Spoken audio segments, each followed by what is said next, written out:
Hey guys, we are back. I couldn't really sleep. I'll sleep later.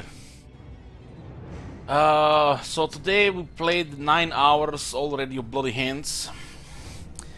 Just wanna say, you know, how this ended. This campaign is finished. I concede. Defeat. Oh, surprise, surprise, another Greenskin faction campaign defeat. It's a 4th time so far in Warhammer 2. So we'll say a few words what happened here. What led to defeat.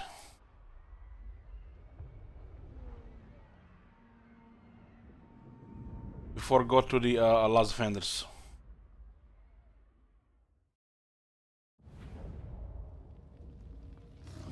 Four out of how many? I don't know, 60? So what happened here? This is what was happening in this campaign.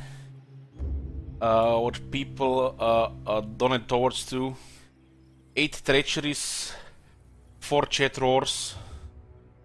We had 2 handicaps and 1 sabotage. Total of $220. Thank you guys very much. 8 treacheries were pretty much what started all this shit.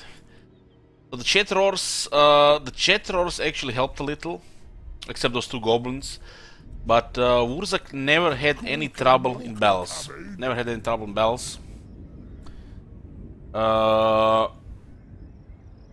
So trolls and giant were fine. The goblins, being chat roar, were fine as well.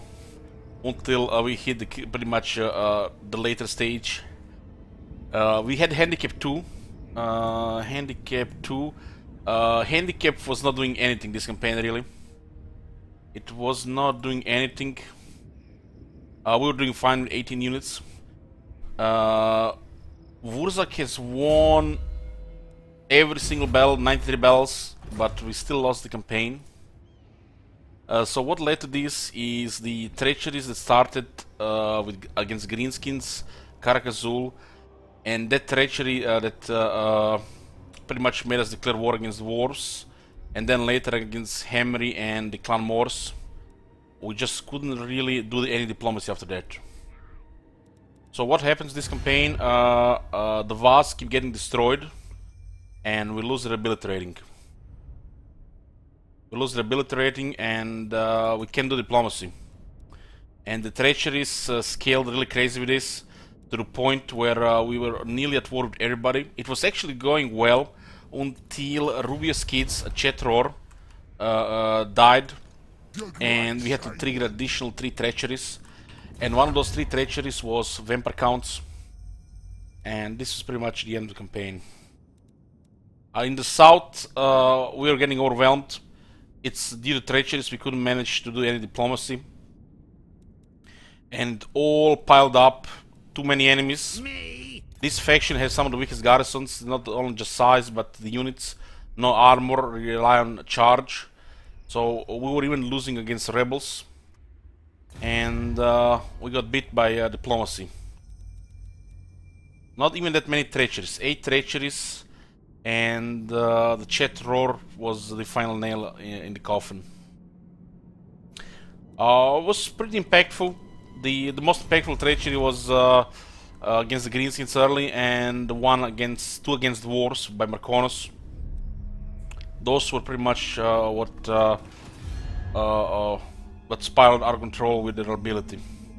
So we couldn't do any diplomacy. The factions even like us. You can see. Very friendly. We've been having a lot of this. We were actually working toward alliance with wars. Easy game, easy life. Probably would have been victory at that point, but who cares? You know, we would have won if it was a regular campaign.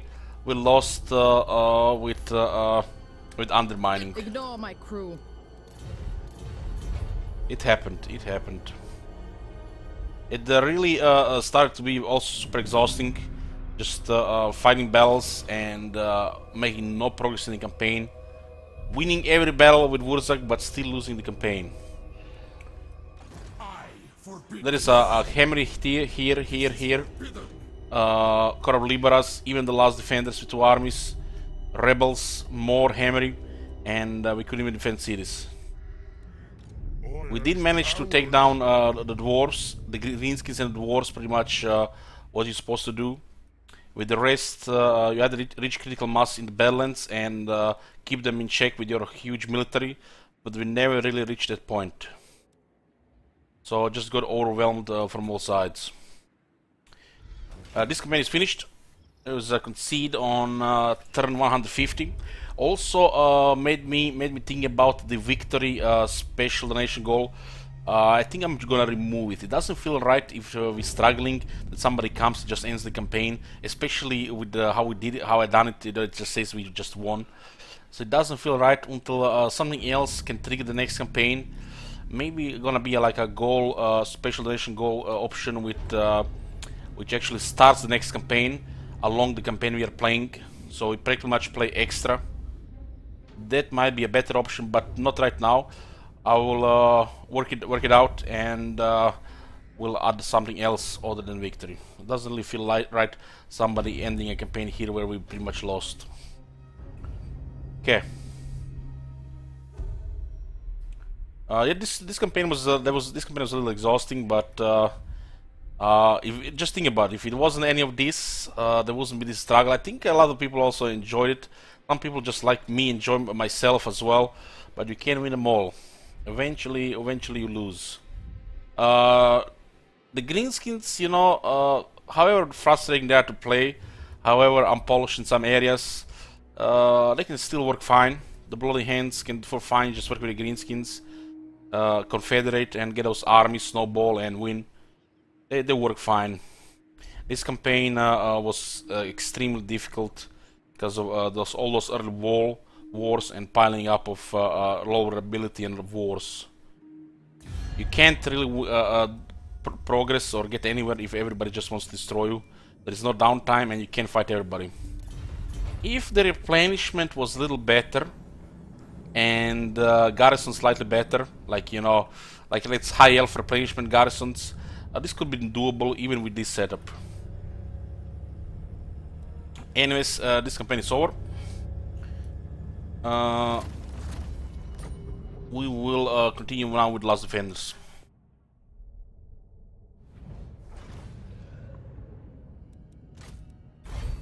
Last Defenders, we are part 6, 106 turns in. This campaign is totally opposite of the Greenskin one. This is a powerful faction with powerful bonuses, with one of the most powerful lords in the game. Totally opposite of what the Greenskins are. Also has a much better starting location. What's special about this campaign? Armies are limited to 2. And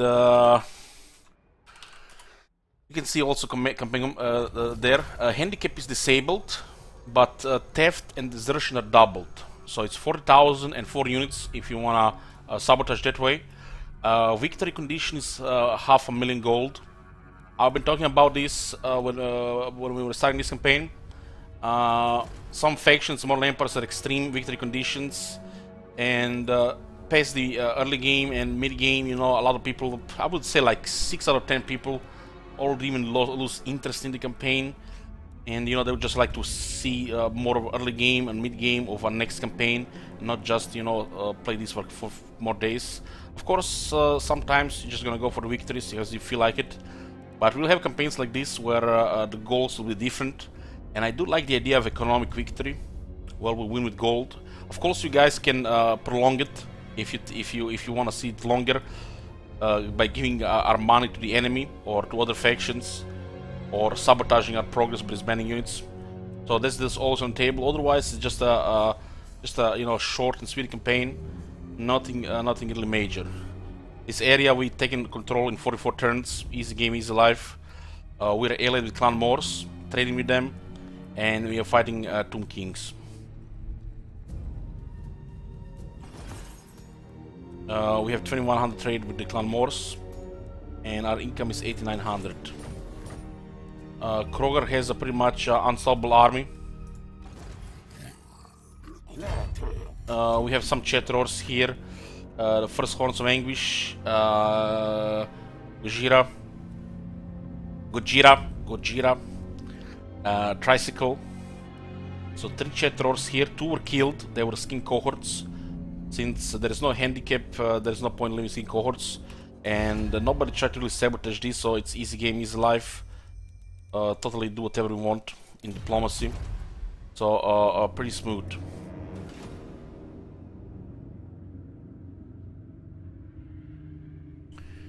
Our goal is 500,000 gold to finish the campaign. So we have to work at amassing that gold. We pretty much have all the infrastructure necessary, just now fight people to get gold.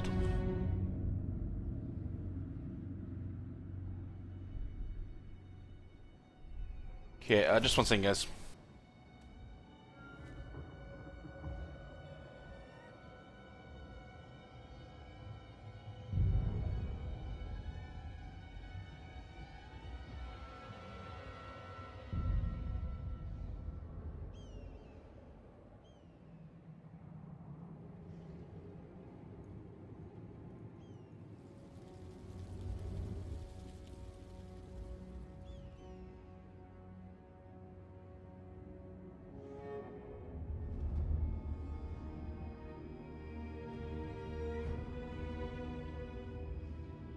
Okay. So what is going on in diplomacy here? Military allies, Clan Morse, also trade partners. We're at war with Menblight Tribe, Blickhouse Buccaneers, and Hammery.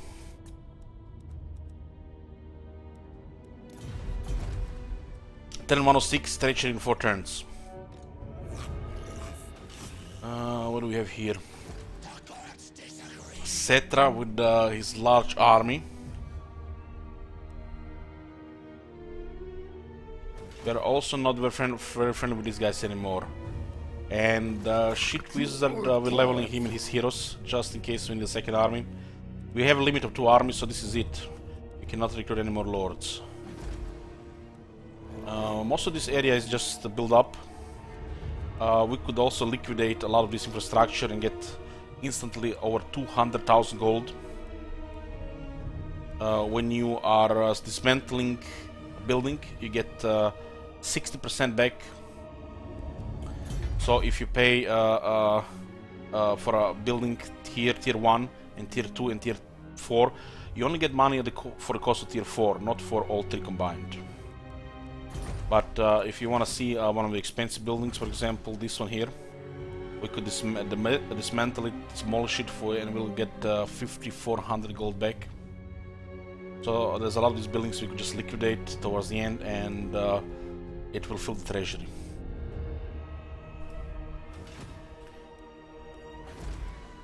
The battle loot and income for the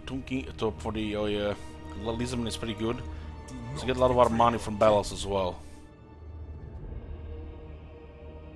Research, this is the research. We're working into armor and missile resistance for the Saurus and Temple Guard. X armor just for Saurus.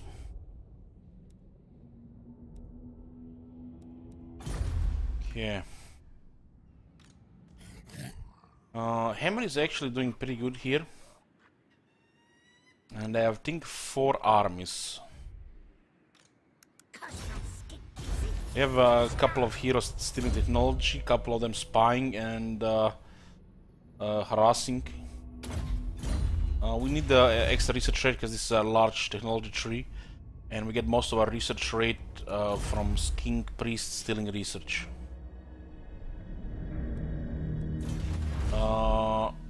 We have the 10% campaign movement. This is more resources produced, more income from industry, and cheaper construction for these producing buildings. Not our priority, really. RuneScape has a plan to request it when he gets back from the military. Other than that, no plans whatsoever. Oh. Yeah. El Kalbad is fortified, and there's an army here. El Kalbad also has no military buildings here. There's some dice here. How many settlement does Hammer have? 14 settlements, so they can get pretty impressive research in military. I guess it's the settlers are a big enemy here.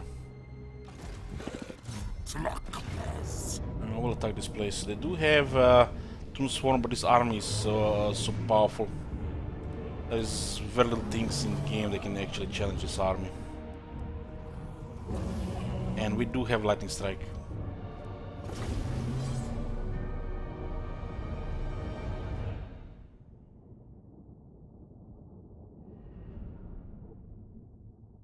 In this case, Lightning Strike lowers the leadership by 5.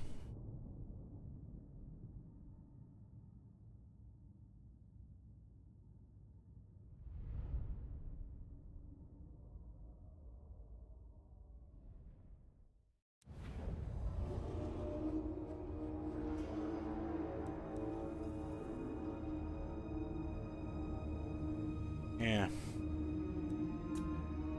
We have 2 Stegadons that could destroy 2 towers.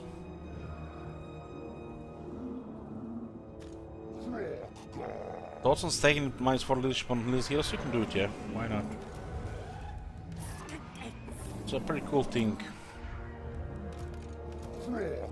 In this army we have Krogar, Roll of the Blood as our Scar veteran, Banner Jenkins as King Chief, and Mr. Absolute as King Priest from Heavens, of Heavens. We have some specialist artillery units. We can easily destroy that tower there. If not both towers here before we actually go in. There is not really need to rush it. We can just rush it, click the triple speed, but not really need.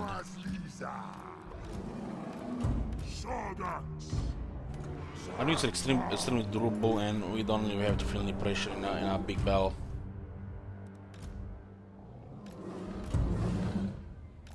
The only thing that could hurt us is disband, but that's, you know, that's random. That's random stuff.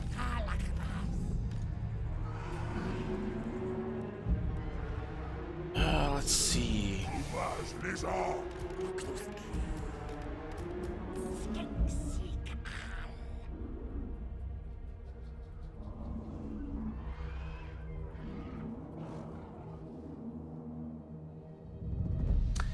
White General says, how do I stop building stacked armies? What do you mean stacked armies?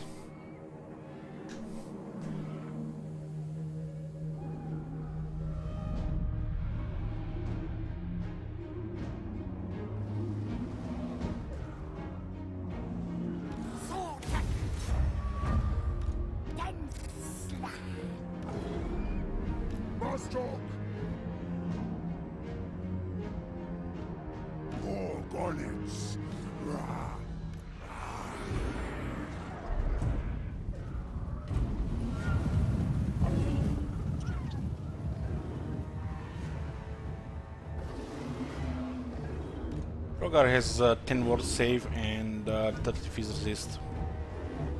We also have some missile resist.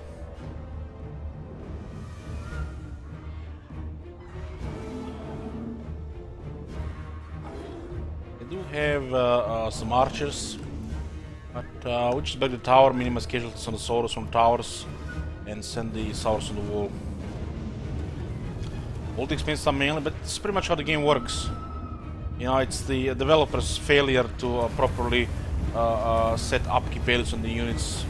It makes you think that you're doing something wrong. You get economy, you get powerful military, you win battles. That's how it works. You should be rewarded for powerful economy. It's not your fault the upkeep on units in campaign are too low. If you can make a doom stack, you do make a doom stack. Nothing's limiting you.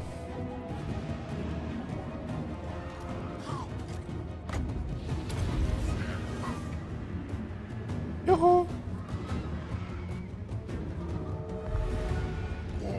Why would you limit yourself if you have successful economy? Unless you play with some kind of house rules, there's like no point. No point.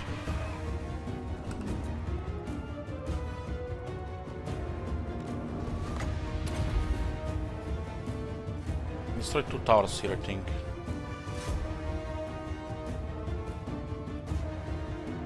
This one can be tanked by the by Rollo.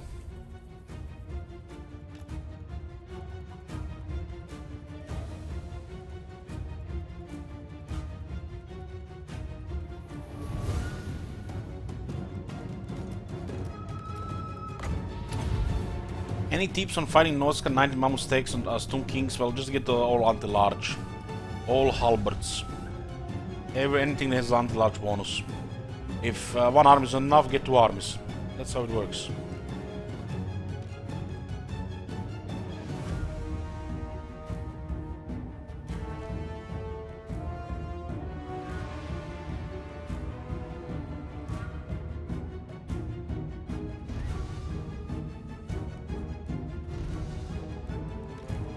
Tomb Swords they have here? 4. Oh my god! Have you seen that shit? Holy shit! What the hell? Some have, like not this one's no. Some have. We have a 50% replenishment. This is totally unnecessary, but it's how I prefer doing things. Let's not give them any breathing room.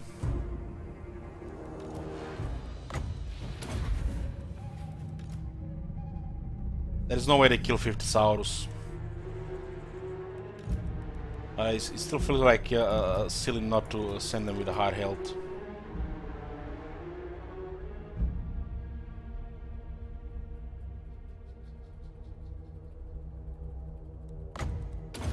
Sometimes it's just there is no good time to upgrade the army.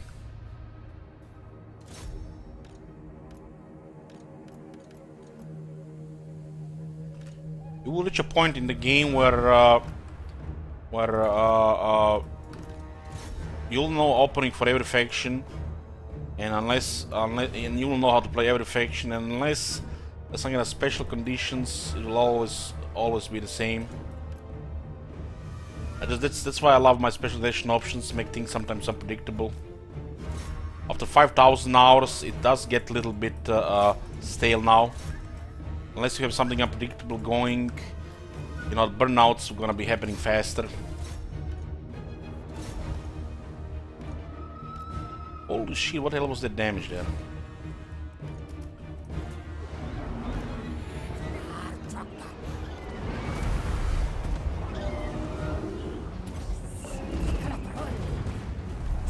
Actually fixed the bombardment there.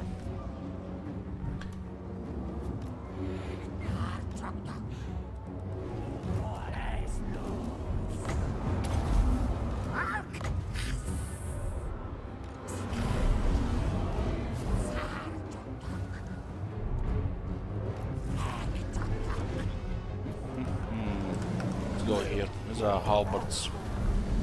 We do have several dinosaurs here. Send everybody in, have fun. Don't know if this fire will.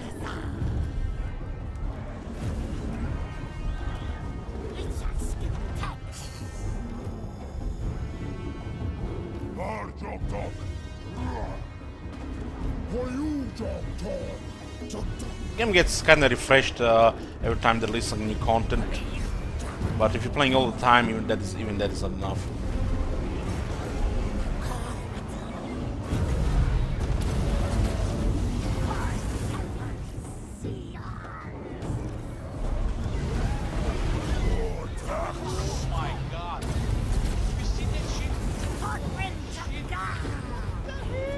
Thank you for the Salva channel.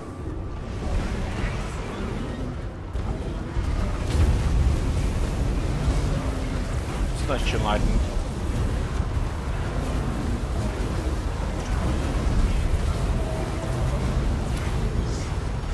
I'm gonna gank up our priest now. Karacha. Everybody's almost on the wall here. Just go down now.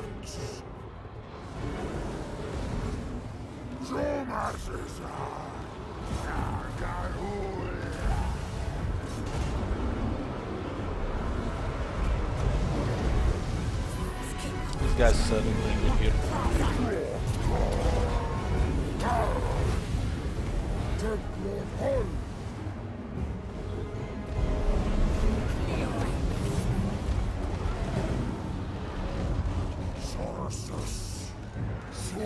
Still haven't seen any Blessed Saurus warriors with shields. I've seen 3 Temple Guards this campaign.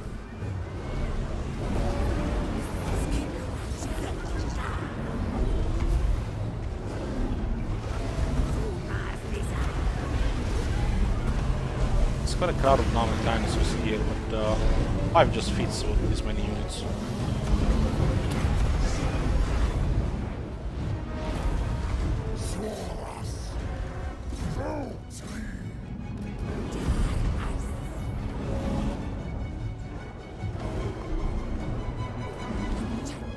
So far, all acceptable casualties. All acceptable.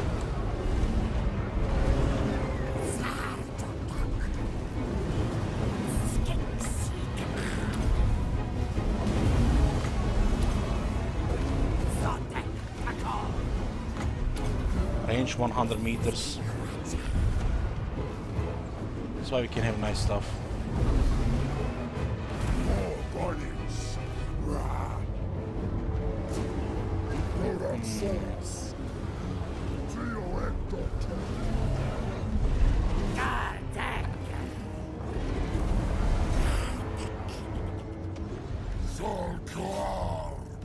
This unit, they can't really hit it. It has 56 defense.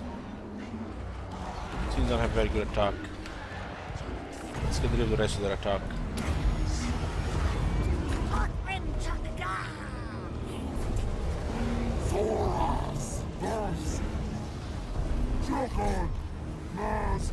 Mundi! This unit is taking way too much damage.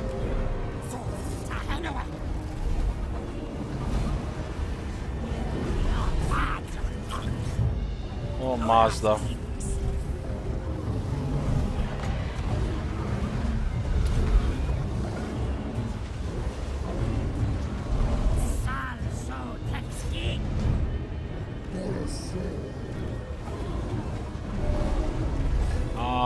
We have like 20,000. Still far lots to go. It's not a short campaign as some people think.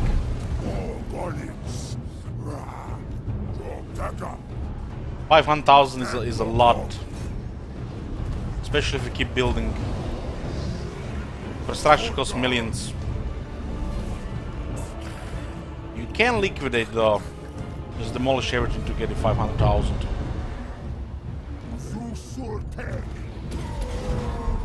The halberd guy always does damage.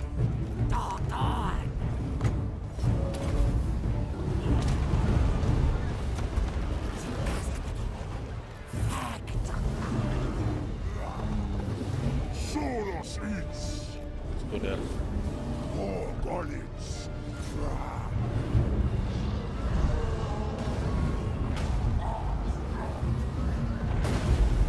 We got the temple guards 3 times.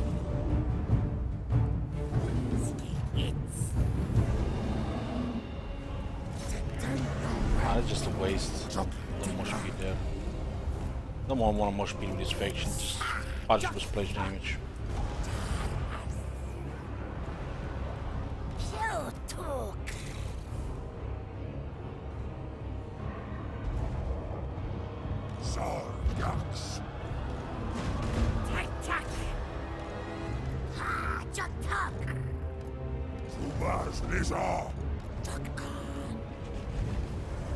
This unit is taking so much damage. He even got terrified in the end.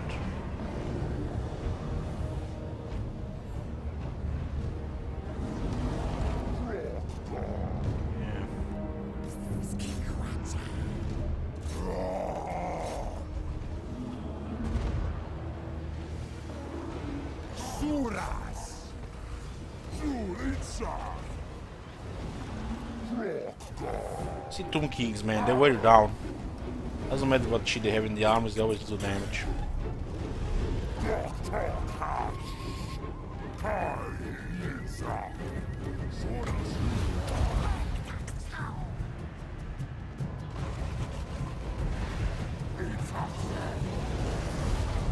Yeah. By the time I leave this region, we'll full replenishment anyways.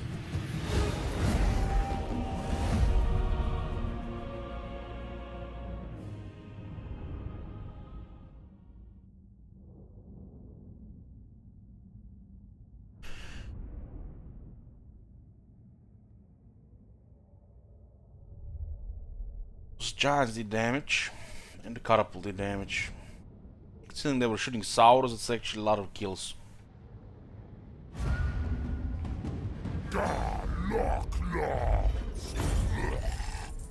31 kills in the shop, dude. That's a little bit absurd. These guys must have been exhausted when they were fighting it. 57 here. Look at it. This is shop. They have no experience. Rank 1. Look at all those kills against Saurus. A little bit ridiculous.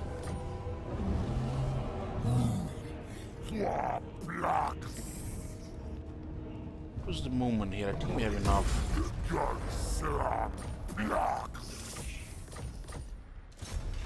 Don't really care much about this region. Let's have the capital. We just occupy, destroy all the infrastructure. We're pillaging here, not building up.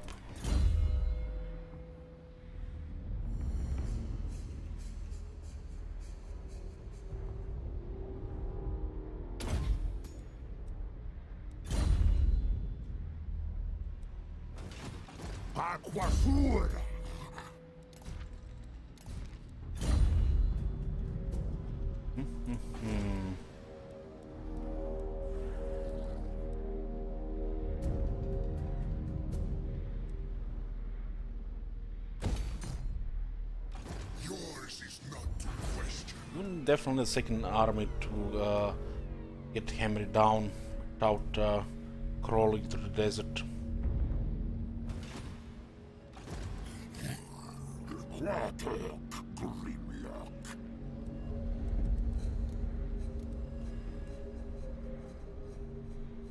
This one is almost veteran.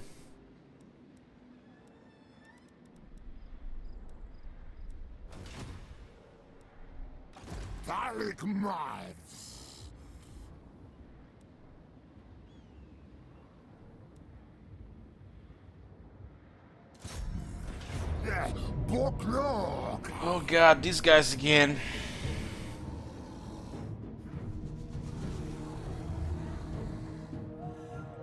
Why do I have a feeling we lose a unit if I out-resolve this?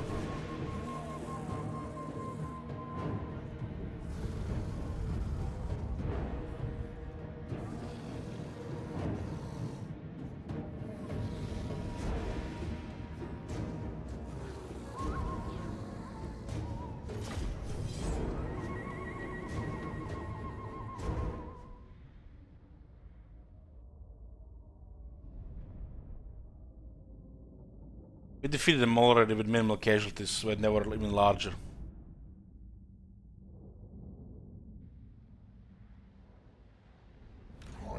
This is a very tough battle.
Who told you to stop?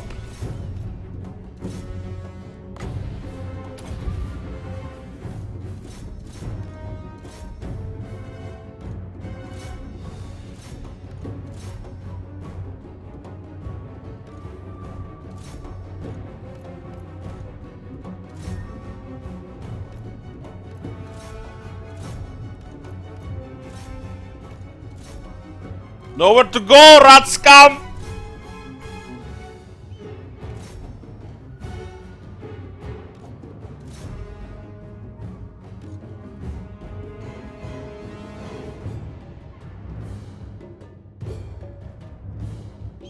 Skirmish this!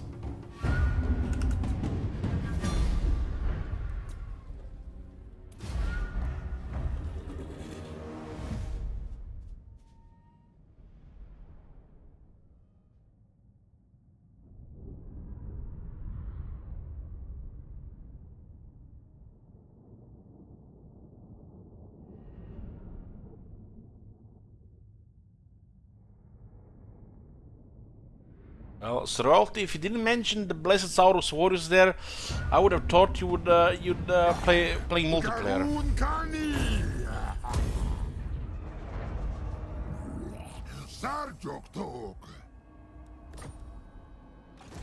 Plan scheme is discordant.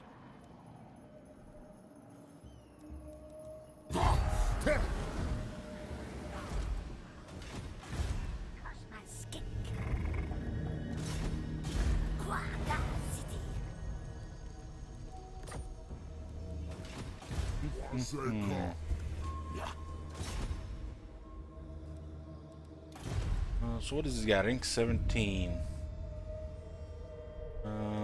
These things are not even fortified well here. I guess Bel Aliad could be the next target.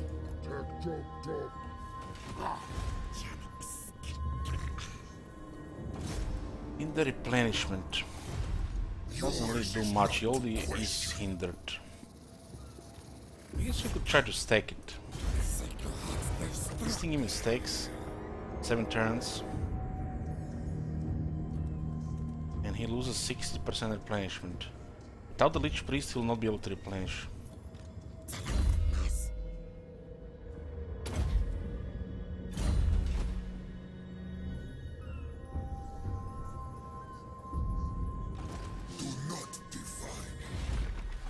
Don't defy him, boys. What do we have here? 30%. Still missing the last point, the trait. In the army, in this one, we have 1 wizard.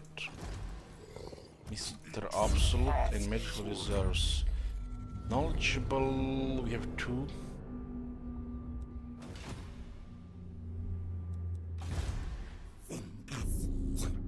Cookies, Ars King Chief. I forbid this. Well, they used to assassinate and hinder replenishment, also damage walls. Well, if you don't want to sabotage the factions you don't want to go to war with. Usually, sabotage factions, harass the factions that are enemies of your friends, or the enemies of the people you want to be friends with.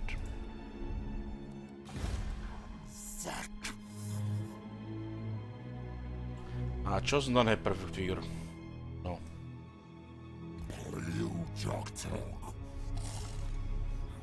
Guide us, Horned One! Just imagine Scotty being here around these Cayman lanes, ally of the clan Morse. All tales are mine! Aquasura. This army needs way more experience before we even consider adding anything else. Don't want to go struggle against Cetra with this nonsense. Guys, what do you got against me allying clan Morse?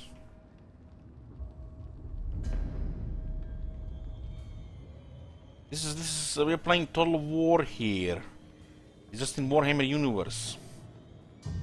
It's part of the big plan, you just don't see it. That's why you're skink.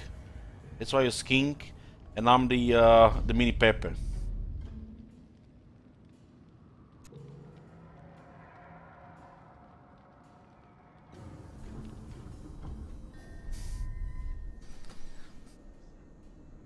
We both suck, but what can you do? That's life.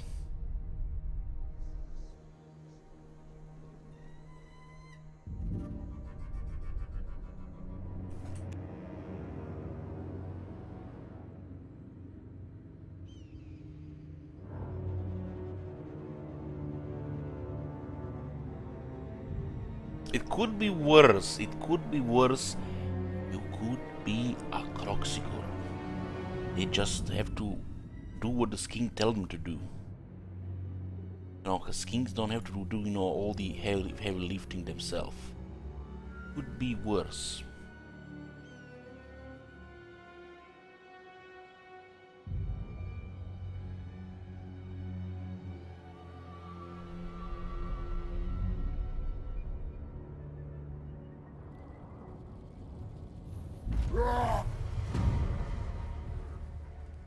How's it going, Jim?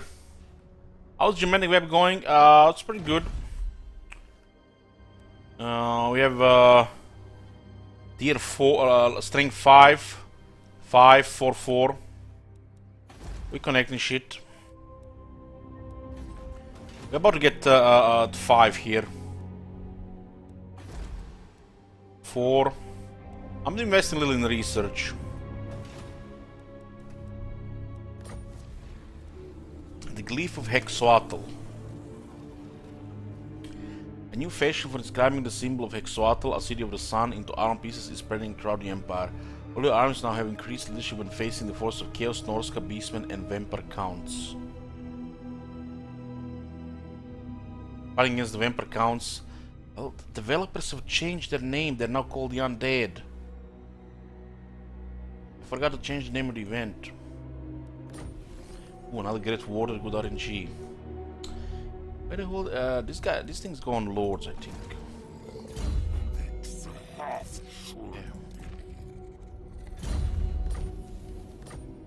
Cetra moved towards us due to us being severely diminished, but now we're replenished. AI does not take into account how much you're gonna replenish next turn. They have spies, they see everything, but they don't know you're gonna take half of play around your replenishment. So you have a diminished army, the next turn gonna be full strength, and they move in. They could be within the range to get smacked.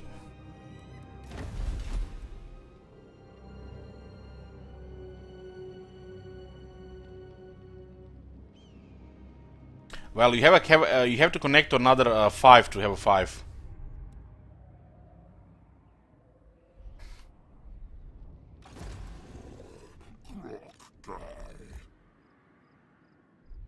One city with 5 does not give you 5. I'm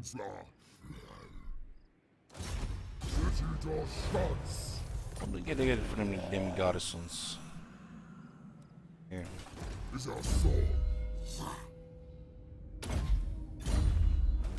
guy is rank 7.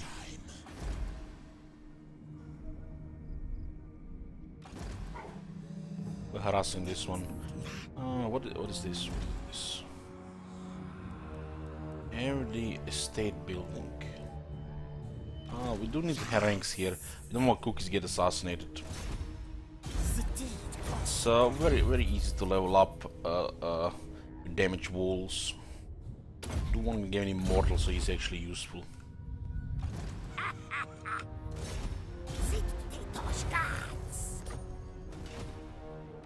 This is our 23 turns.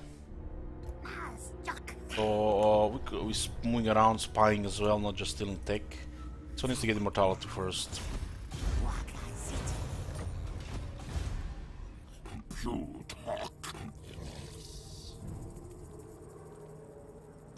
Lizardman growth doesn't seem all that great. Are you serious? You can get growth to reach nearly 300 in the city. You have a commandment that gives growth in public order, and then you can build additional 40 growth in every city. And the cities give you 10, 20, 30. The growth is great. You just don't get the extra income and just rush growth. You don't need that second army anytime soon.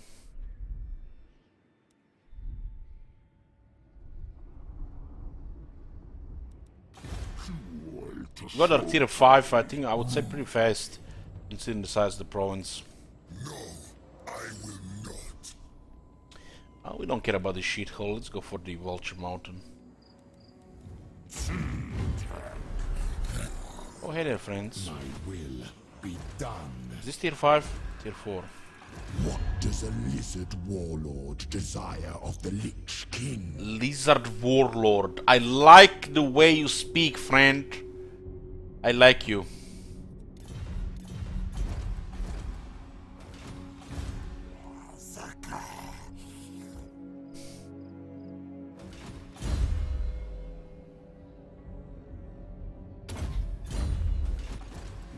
The council is disappointed. Gallic Miles. Oh my god, those slingers give me stress. Who's that for you? Holy shit, we lost half the health on one of the heroes. Why does the hero take damage here? What the hell? Your taker. Better campaigners.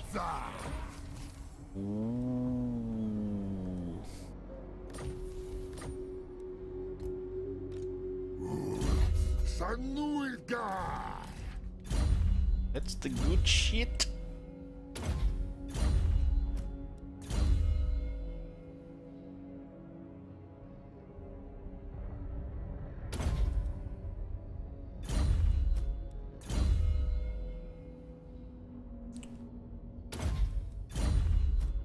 We have 2 king priests in this army, so we're gonna have extra power.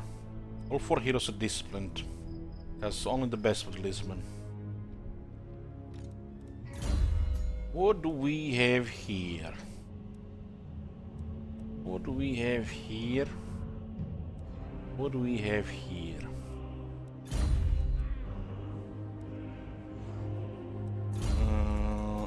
Drop the hibernation tender. We have a lot of replenishment. Get technology, we don't even need these followers for replenishment. We're just gonna throw them away, make the greenskins cry. Because, you know, just casual 20% replenishment technology. You know, just casual 20% replenishment from a hero.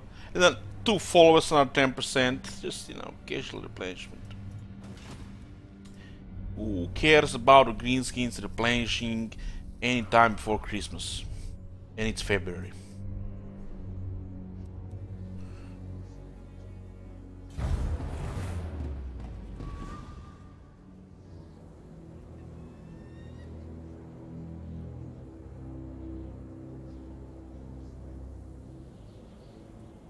Oh my god. Have you seen that shit? Holy shit.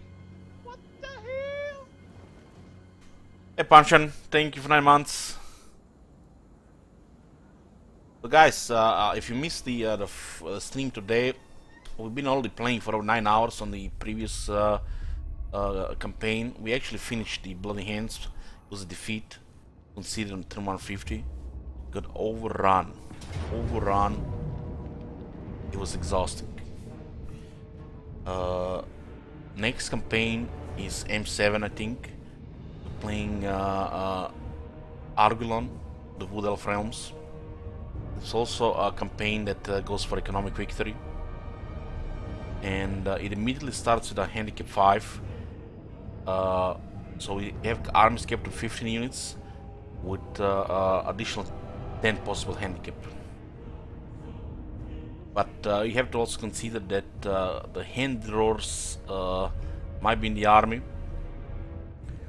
So it's not really that big deal, because it will mainly affect the other armies.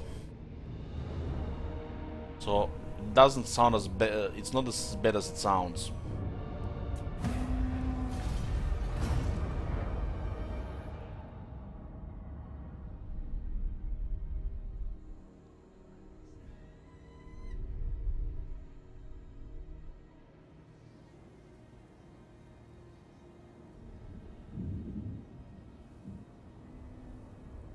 We defeated the Greenskins and the Dwarves pretty much.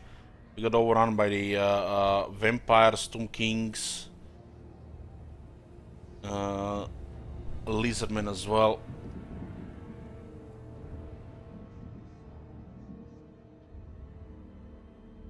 An army of Eagles, well, if they take the handicap slots, why not?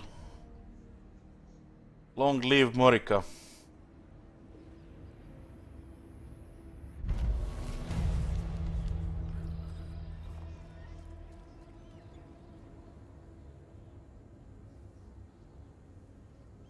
Booker is actually it's actually different.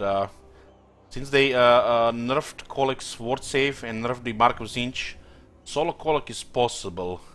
But you know, me being here watched by a lot of people, it will get triggered. Some people will get triggered, so better not to. We'll give him army and pretend, you know, that he needs an army, so the people, you know, don't get triggered too much, and then trigger me as well.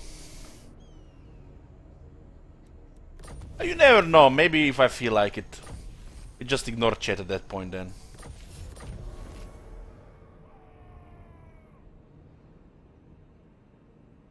Well, you can have handicap 19. Handicap 19. Handicap 10 is the limit. Unless campaign already gives a limitation to army capacity. Size, army size. They actually spawned here. Interesting. Very interesting. The chopper is in my hand. Very interesting. They spawned here. I'll crush them all. What kind of Kolek do you like to see, shit wizard? Or do you like solo somebody else? What's up with this movement? Why did we aha, it's the event. Goddamn event, the last turn.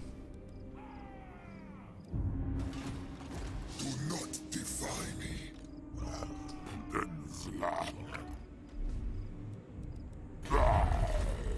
Solo Wolfric. PogChamp. You wanna get banned? I'll ban somebody today for 2 weeks. Don't test me. Don't push me.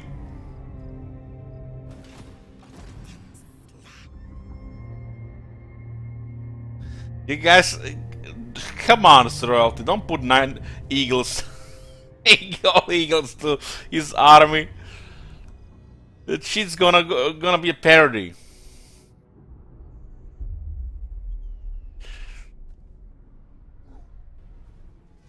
Oh my god.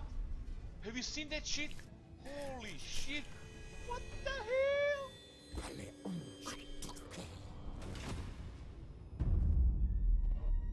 This is your end. The counter calculator. Yeah. I mean, Durtu versus the world. Durtu is immune to attrition. I don't care, man. I'll murder them all. I'll kill all the eagles and just declare war on everybody. Durtu will just kill everybody. Don't test me. I'll do it. I will have no eagles in my army, especially not more than 1 or 2. No, not happening. No, I'd rather declare war on the world. Great eagles. What is this? Multiplayer? Stop trolling. Great eagles. Great garbage.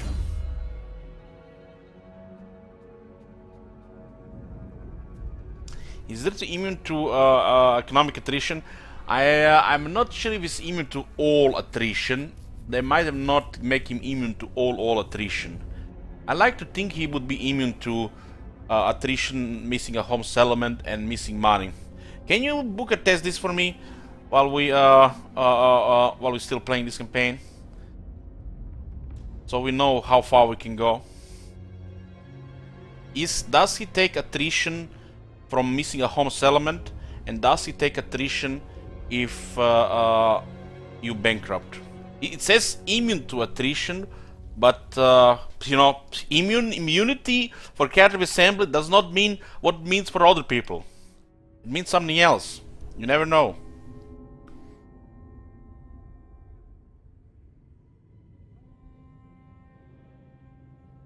If Durtu takes attrition, it's a bug.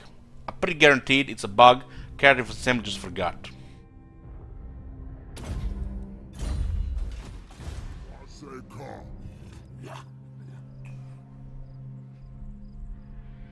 Okay.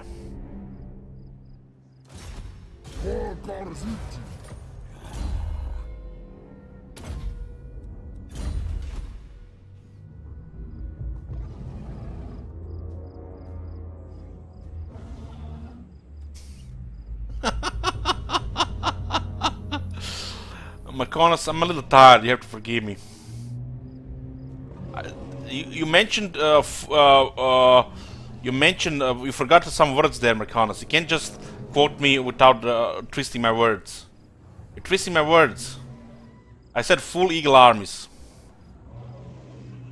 I'm pretty sure I said that we will not have armies full of eagles. Full eagle armies. I meant that, anyways. That's what I meant. That's what I meant.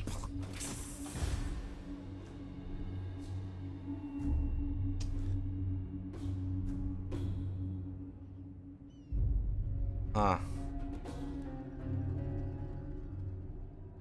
I have no full legal armies except maybe one or two. Oh my god. Guys! Guys.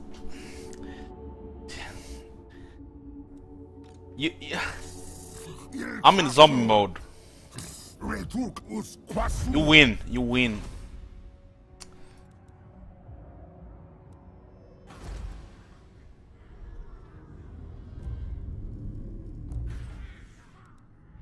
My sky.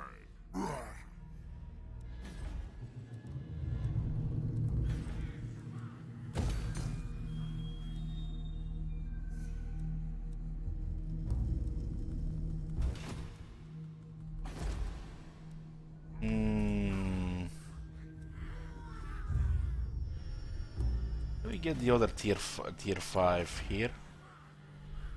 And we have like 250 research. What about this place? Tier 4.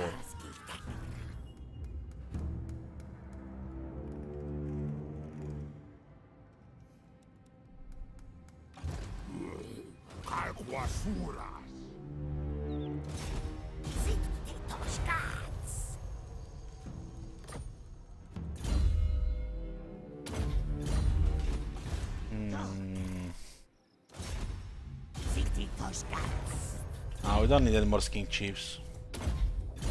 The extra you build, recruit, and then just get rid of the buildings. Those buildings are trash. It was a longer campaign, extra Saurus Car veteran, definitely. But we don't need that building. I have my hero set fine. I'm happy with my eagle setup right now. So I said eagle setup. Oh my god, I really need to, maybe I need to go to sleep. They said hero setup or eagle setup. Guys, can we stop it with the eagles, please? Please? Stop it with the eagles. Stop it with the eagles. Enough eagles.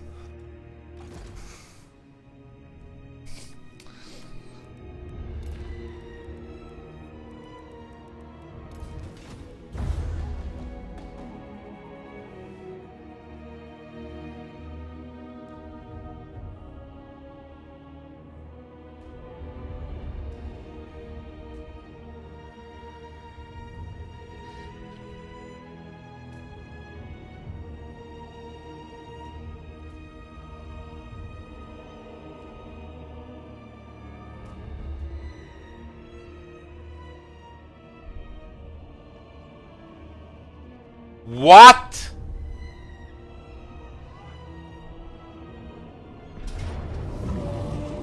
They just killed my hero. Those bastards just killed my hero.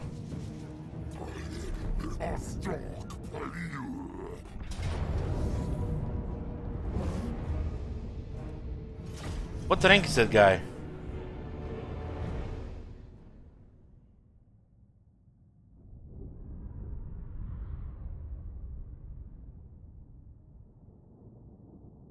Must have been a very, very bad RNG for us. I don't believe he had a good rank hero there.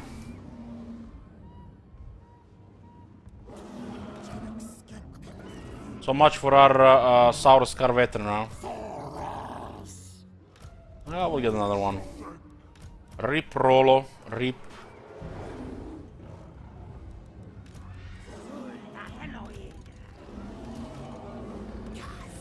Even worse, they could have killed our skink priest.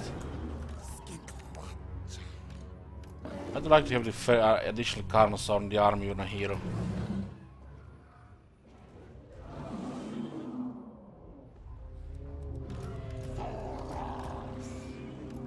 Well, you're supposed to be on my side, Marconis. You joined the enemy recently. You become the enemy. So you're rooting for Cetra. They actually have plenty of the large units here. Cetra is going. They see so aggressive. Cetra, why so aggressive?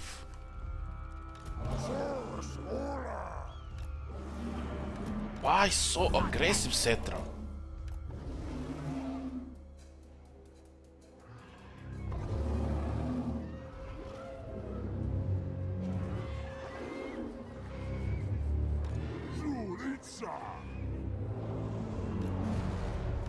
So aggressive, that guy.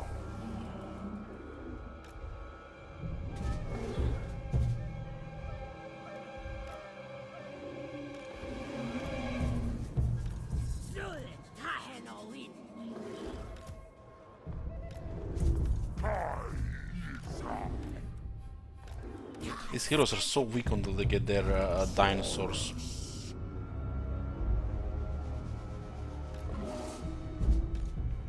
Rollo will never get his dinosaur now. QQ. No dinosaur for Rollo.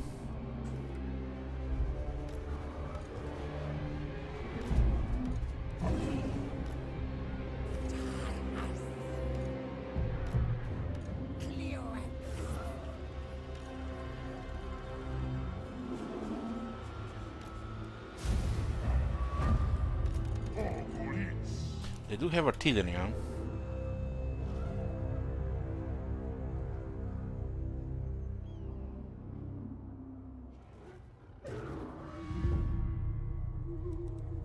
Rollo must have been at least rank 12, 13, maybe even 14. Just please don't tell me he was like 19.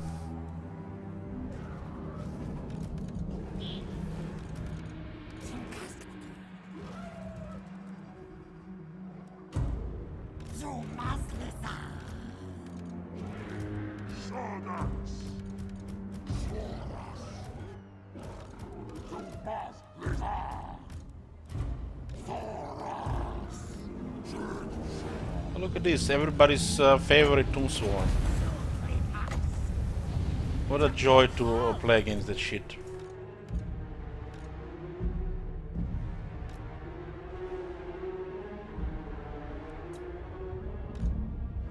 A stupid piece of artillery, huh?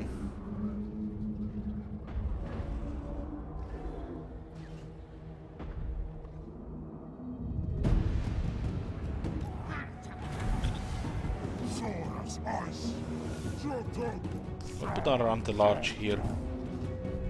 What's our Shapti Great Bow?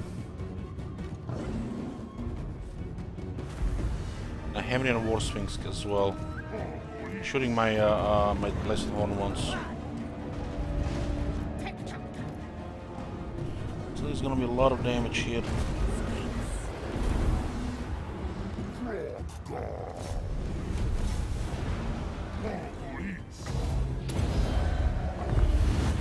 These guys are getting stomped by large units out and the spearmen. God damn. How spearmen they are.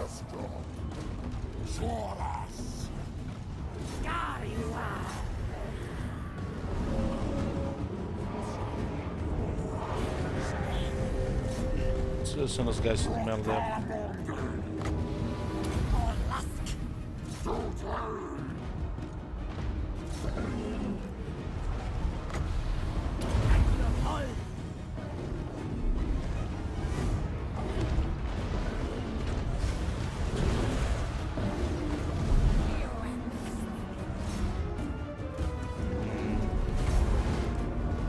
One more there. There's actually one giant Dell as well.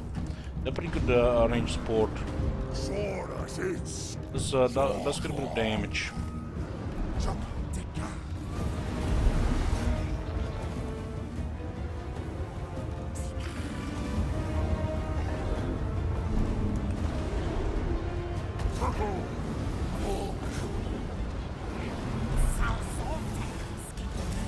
Oh, a lot of large units here, but this units can kill them.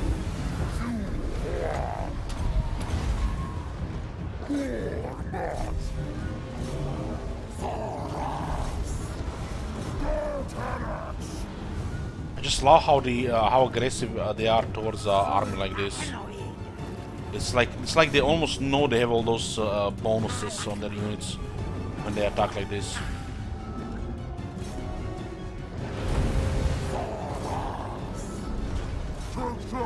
It's like they know. It's like they can win and they still just go in just to do damage.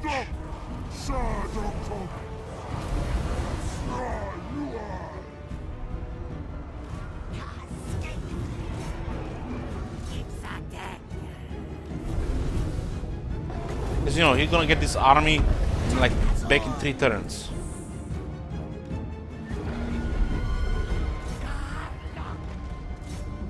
Like, nothing happened.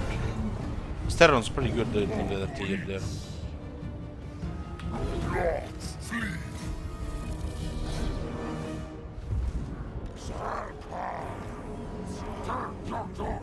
We're not gonna get the replenishment here, they have another army. But the dinosaurs can handle this other army.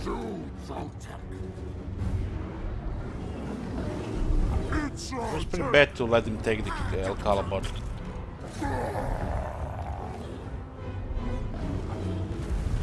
pretty bad.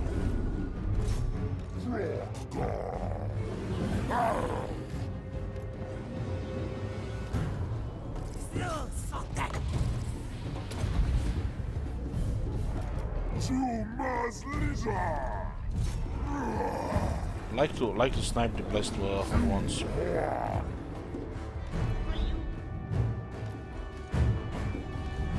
This guy's not that very effective at this range. Oh, shot here.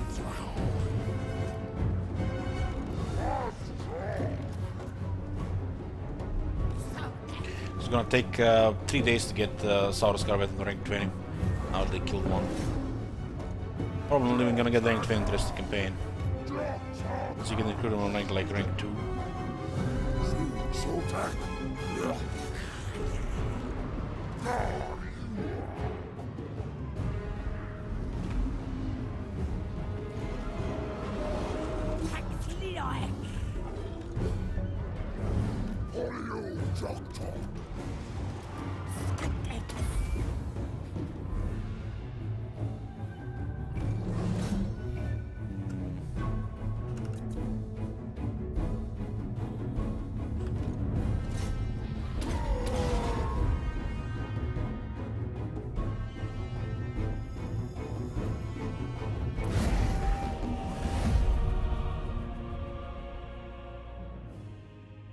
Lot of damage here, and they decided to assassinate my hero instead of assault units.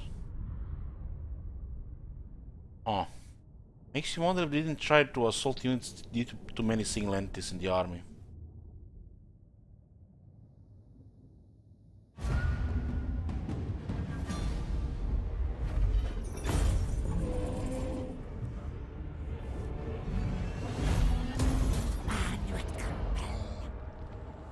Probably the reason why they didn't use assault units, why they went for the assassinate. Because there are too many single entities.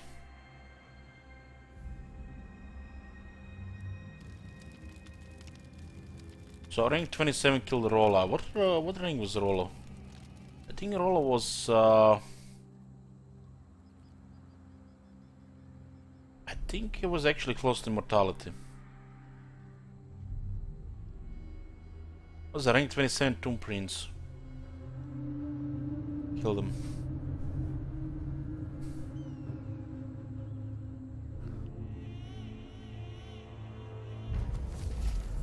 Takes so long to get that thing to rank 20.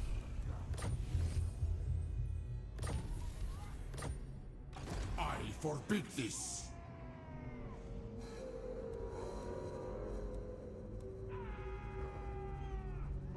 They're all recruiting a new army here. The guy doesn't have a single point in assassinate, and he killed our guy. Must be nice. Do not betray your king.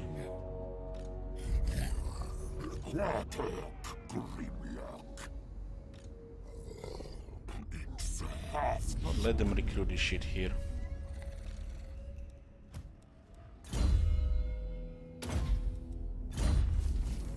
How much does it cost? 459.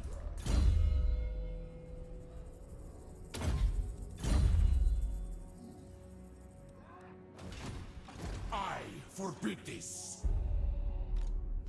My faith in you wanes. 17 units.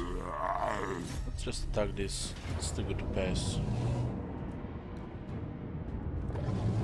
They have 4 Tomb Swarms here. Try to heal here every single entity.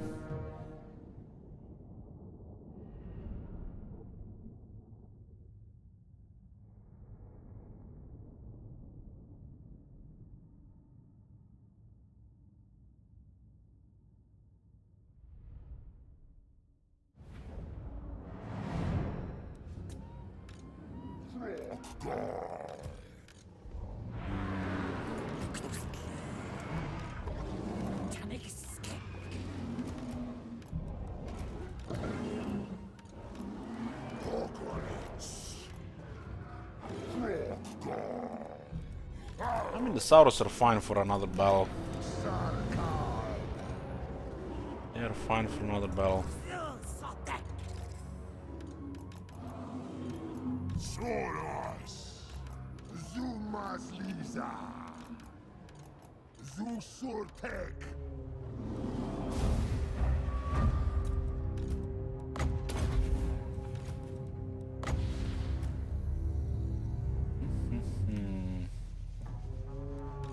That's in a pretty beaten up shape.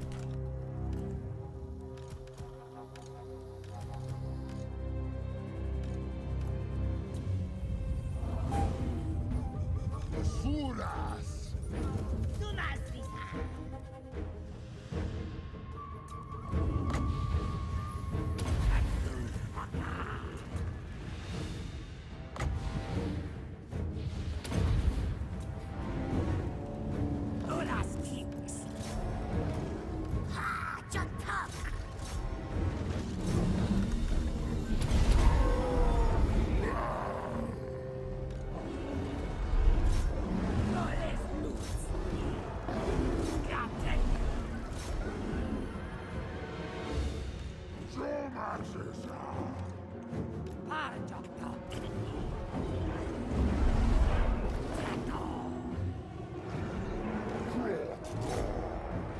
Feelings a little underwhelming.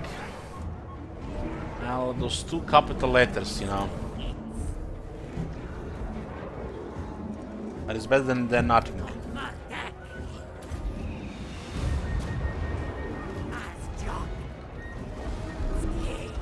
Small healing and small range.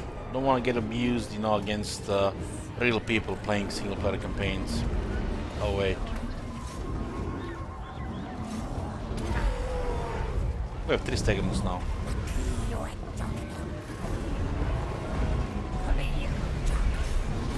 King Chief on a Stegan is so good.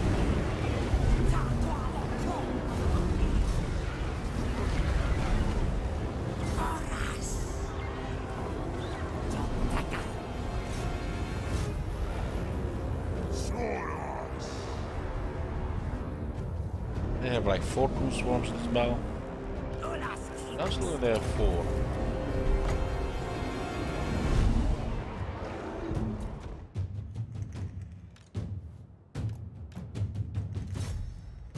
Who's even our duelist here?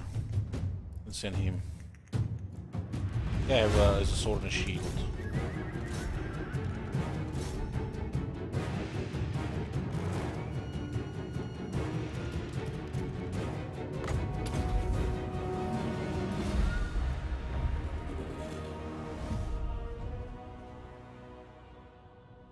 Then Jenkins now with Stegadon will be very good. I have 3 Stegans in the army. They're all artillery. Specialist artillery.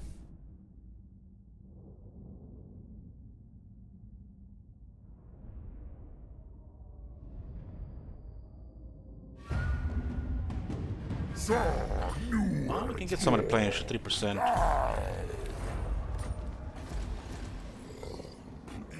Replenishment is at 42% here.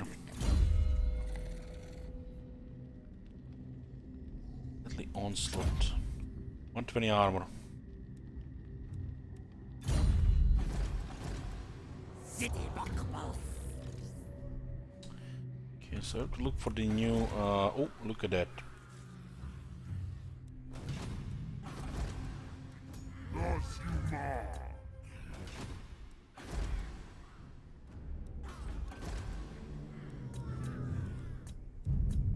Should also get another skink priest. Oh, well, each day have dinosaurs.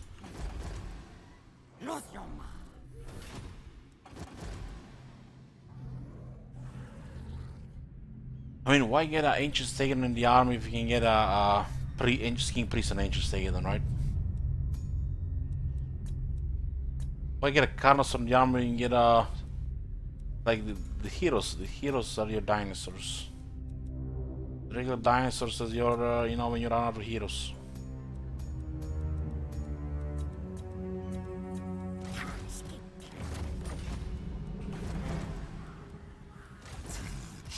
Rolla got killed. Rolla got killed.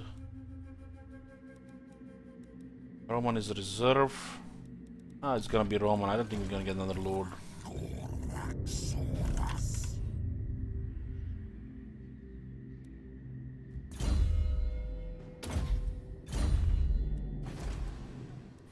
We didn't lose the old gear it had.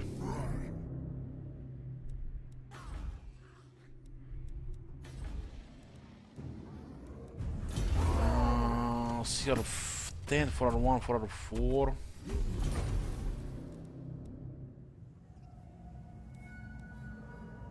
Nothing really useful here.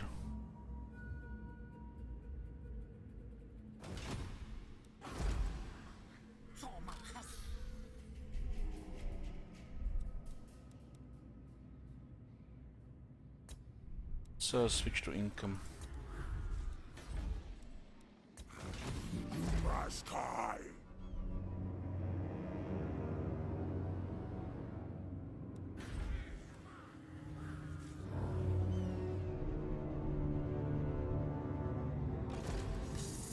Ilksashod.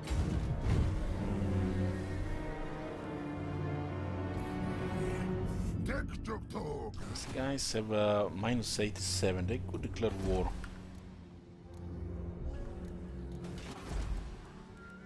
What do we have here? See, it's connected. Dark Zone is at level 4 already.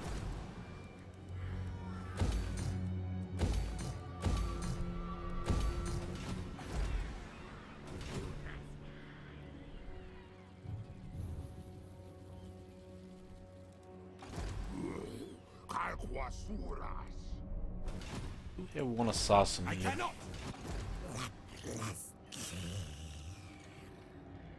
Cruel to Shotai.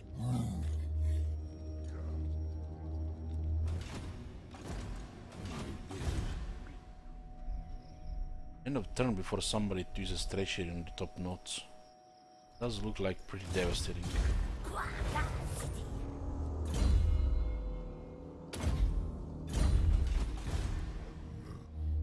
City door shuts.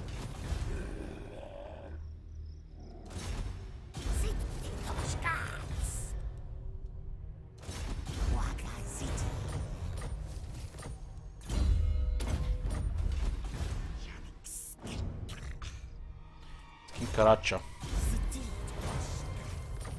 Oh, another Zod servant.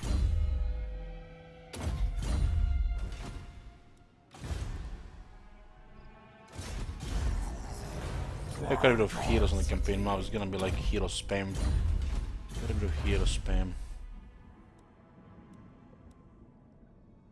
Hero action success chance plus 5%. And another minus 50% cost.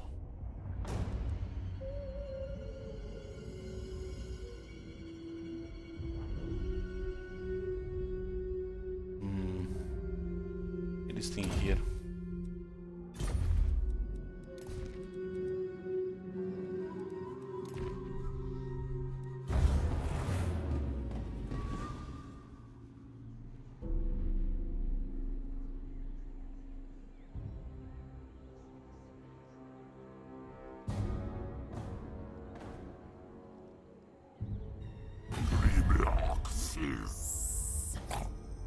Join war against the Abominable Orion. We don't need to.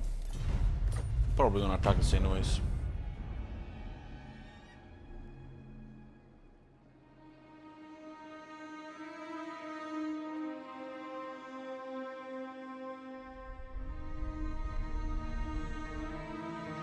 Oh, they changed their minds about attacking. They're rather gonna save the city. I mean, that's actually pretty good.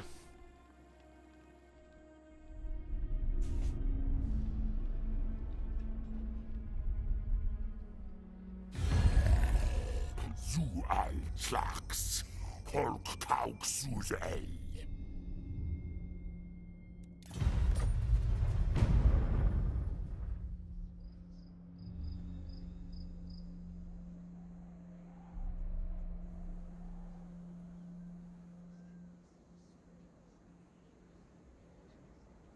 You love playing Vampire Council, finish a battle and lose 0 units.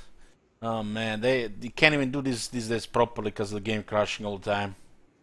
They fucked it up. It's almost like they made it on purpose so that people would use different strategies as well. It's horrible. That bug has been in the game for what, 8 months now.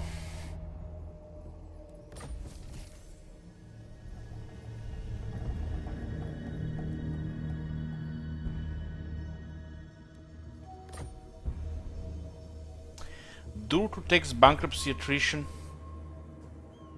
Okay. That sucks. Immune to attrition, my ass. That's definitely terrible.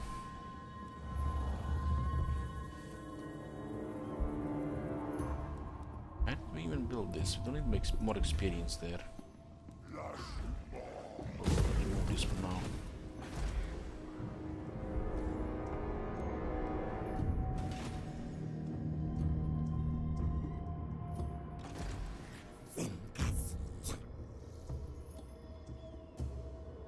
They're taking a lot of damage here.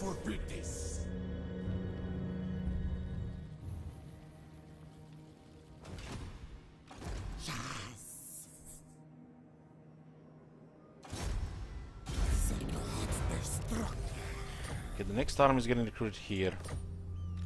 So we can remove about 70% of the replenishment and it stacks. That's actually pretty powerful.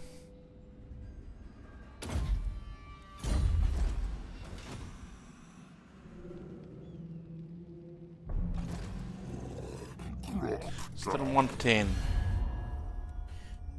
110.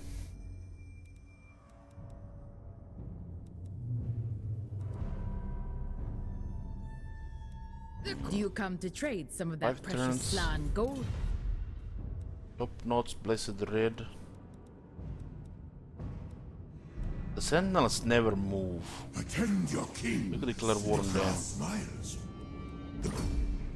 Okay.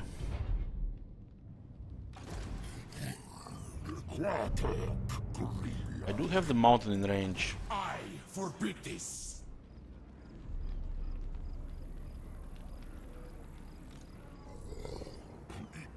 I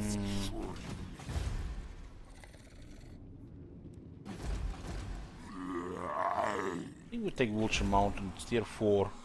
3 military buildings denied. My servant fails me. Oh, brutality. Give me.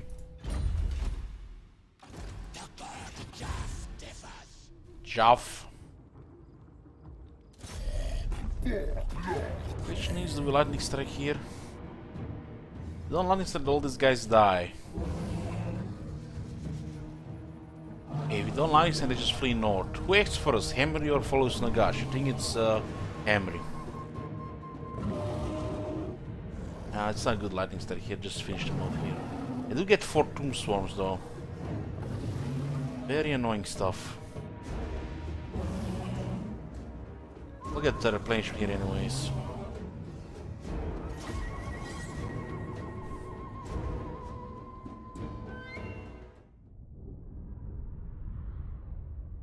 I have 3 Stegadons now in the army.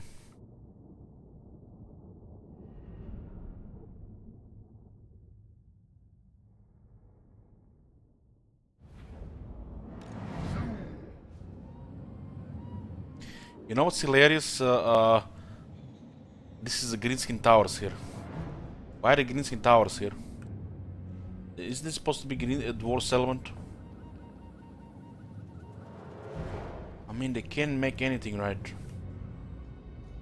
Why are there Greenskin Towers here? Was this always dwarf settlement? There's like no greenskins ever present in this area. Or even Vortex.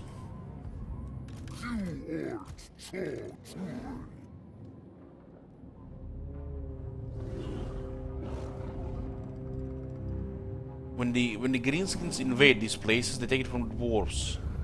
Why would they make these greenskin towers if it's a dwarf settlement?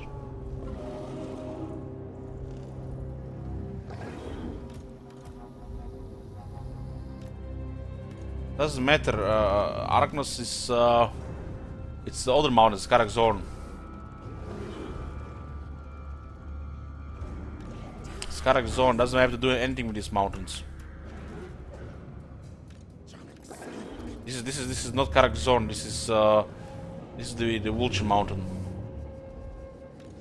There must be some reason why they put Greenskin Towers here, or they just messed it up as usual.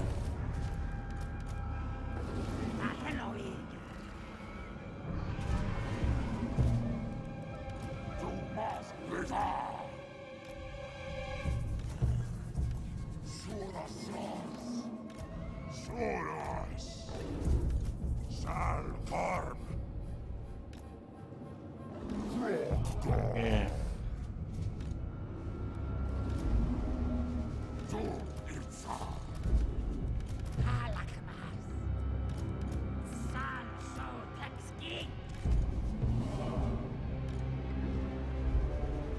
So we can just tank here. We do have 3 Stegadons, so we can just shoot whatever we want here.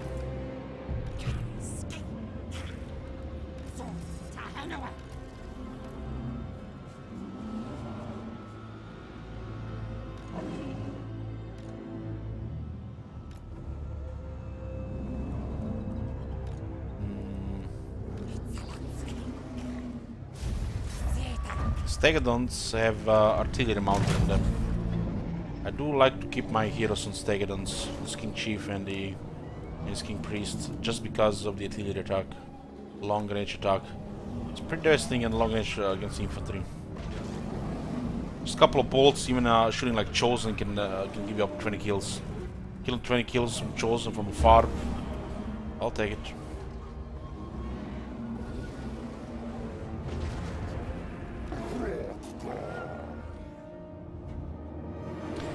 Might have like four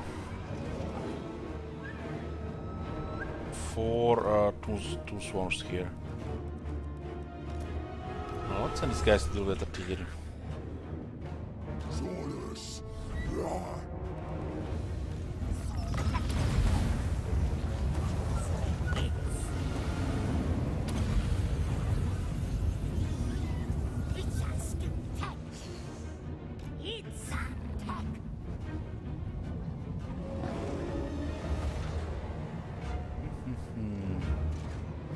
Speed this up.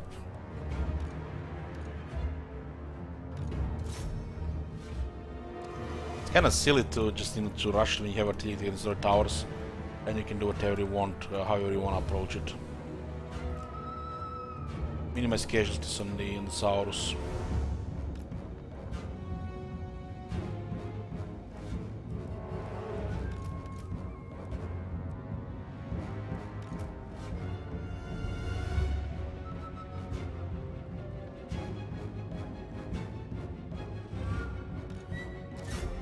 What are they actually shooting their catapult there?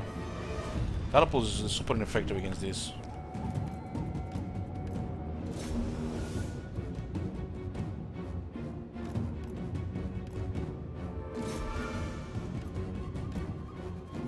This is a very nice harassment.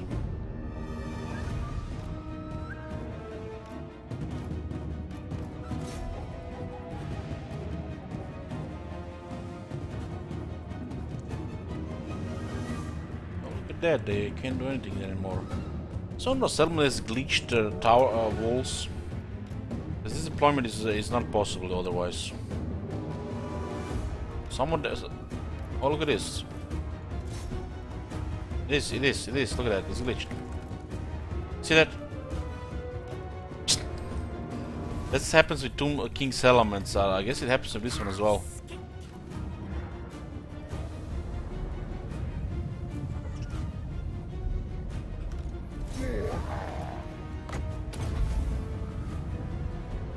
There's a glitch where you cannot properly deploy units on the wall on this side, and then the units can move on the wall in unusual ways, which are not usually possible.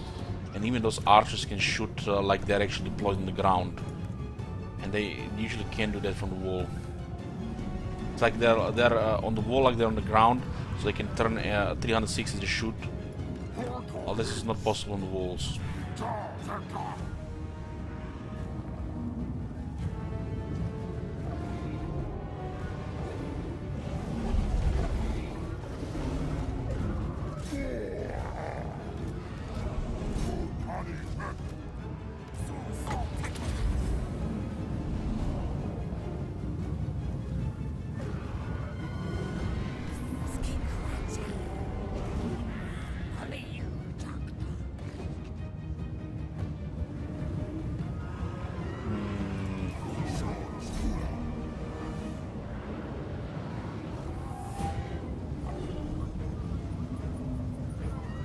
Get the armor technology.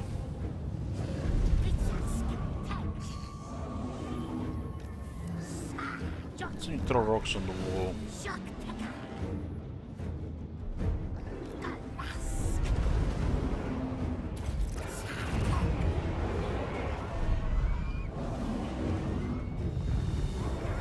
Loot doesn't take concentration, but it looks with L. Okay, that's good to know.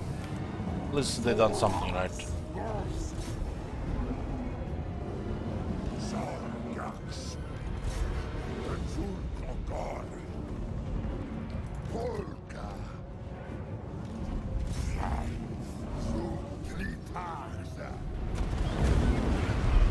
Something says immune to attrition, should be immune to attrition.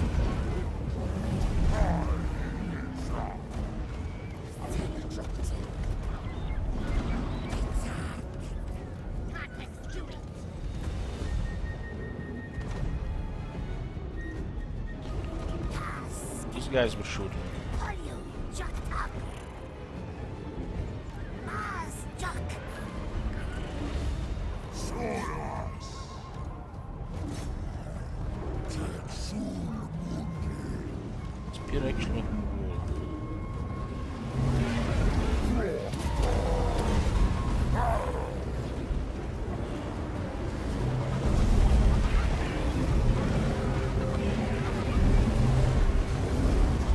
They're adding new types of attrition in the game, but they do not add them to the list of factions that are supposed to have attrition immunity. So it's like with the encamp, makes you immune to attrition, enemy makes you immune to attrition, but they add new type of attrition, but they did not add the list of the of encamp and the raid. Yeah, just oversights.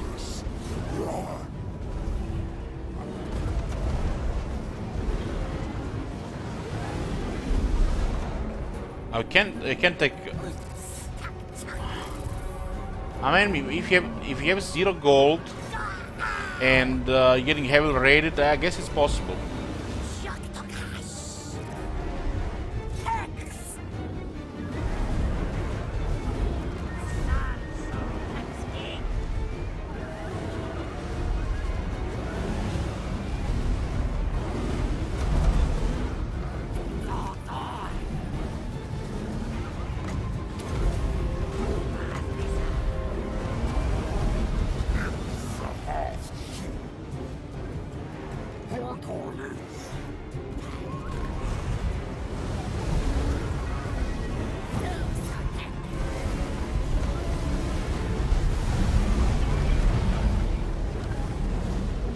Raiding goes for the treasury through the province.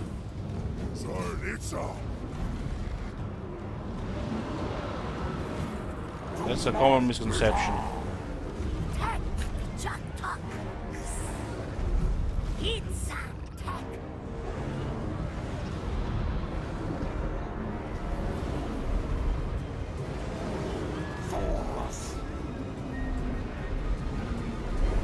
When you're raiding the enemy the treasury through the wealth of the province. You're still raiding the treasury. You don't create invisible funds. You take funds from the treasury. You take their money from their treasury.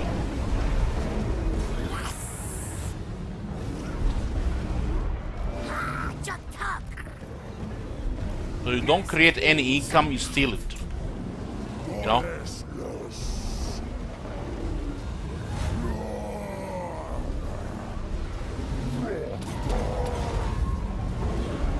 He's actually taking good damage here.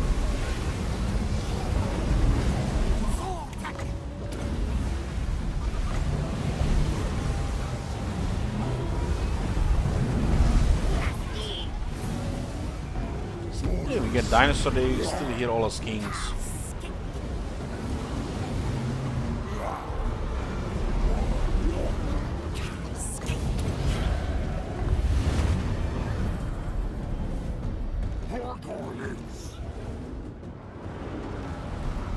Yep, look at...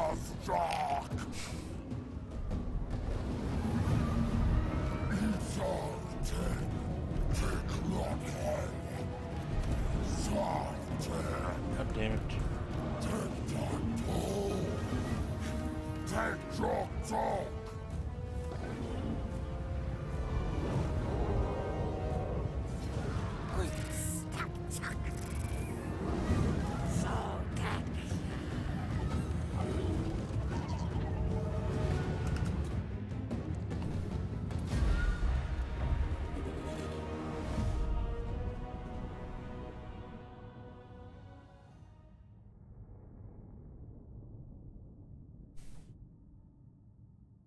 If anyone kills on the Hekara warriors, on the spears.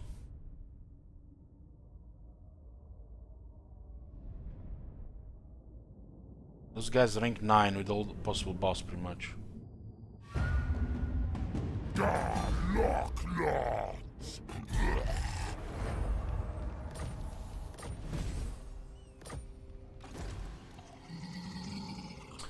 But these, the blessed ones, have extra 1300 health.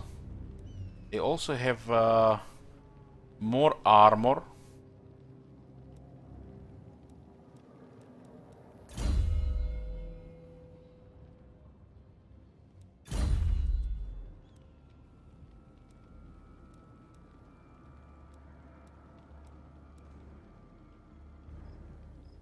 Oh, 49, 41, 49.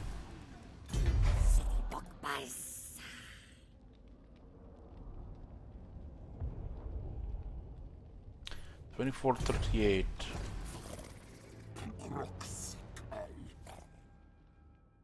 2438. 4210. 60 armor. Oh.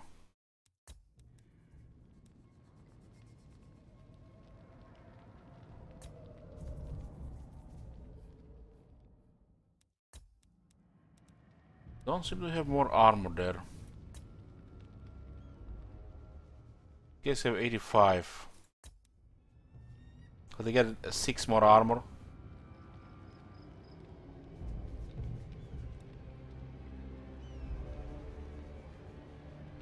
$78. $71. They do have more armor. It doesn't seem to show.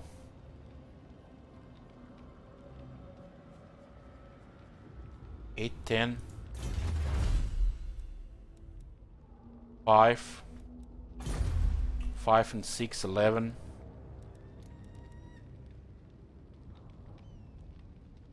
What, I have 7 more armor?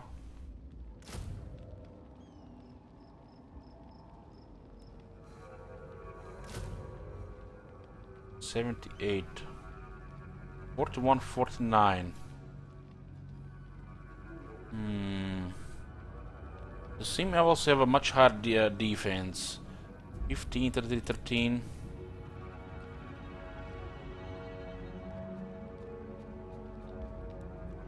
I wish it would actually be clear what they actually get bonus of being blessed.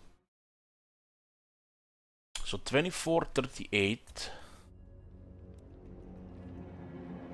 2438. 1711.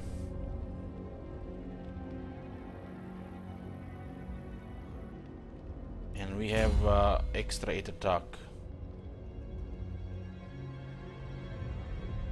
911. 911, 7 armor. They have 7 more armor. What the hell are these weird numbers? What the hell are these weird numbers? So they have more armor, more attack, more defense, more health, and the Forest Rider.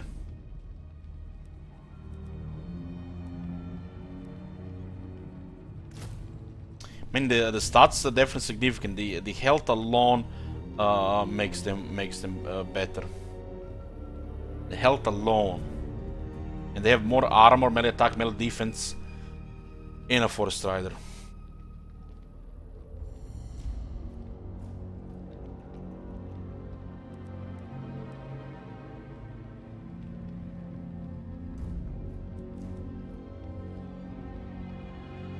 This guy served us well, but we'll get the Blessed Ones.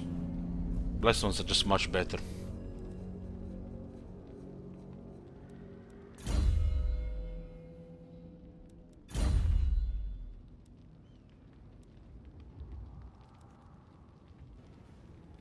Oh my god! Have you seen that shit? Holy shit! What the hell? Actually, now that I see it, doesn't seem like they have more attack. We have 5, 13 more attack. What do we have here? 8 attack. 8 attack. And 5 attack. It's 13.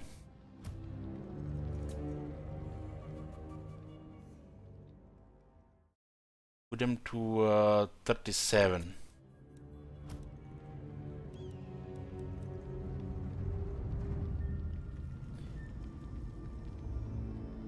So they get 1 per rank 9 there.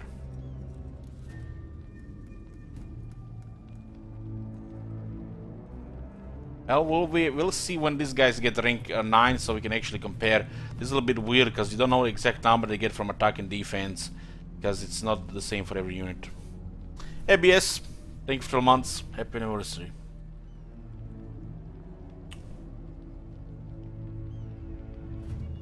You can actually make these units free. Krogar has 50% upkeep reduction for the Saurus. 50. His faction has 10% cheaper all units. At 60. 110 base on legendary. You have 15% upkeep reduction here. Another 8% upkeep reduction here. Another 5% upkeep reduction here. Another 20% upkeep reduction there. And another 10% upkeep reduction here.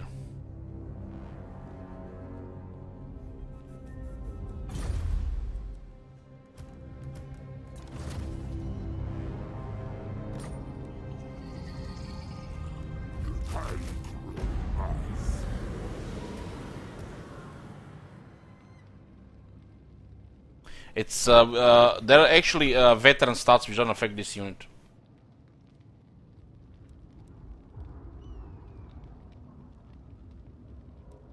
The veteran stats say 12% weapon strength, 10 armor, and 15 magic resistance.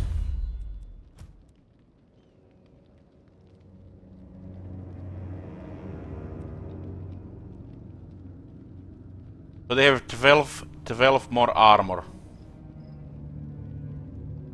Or is it actually 5 armor from technology as well? 60, 66, 5, they have 7 more armor. Why did they put these weird numbers 60 to 67? It's not even 10%.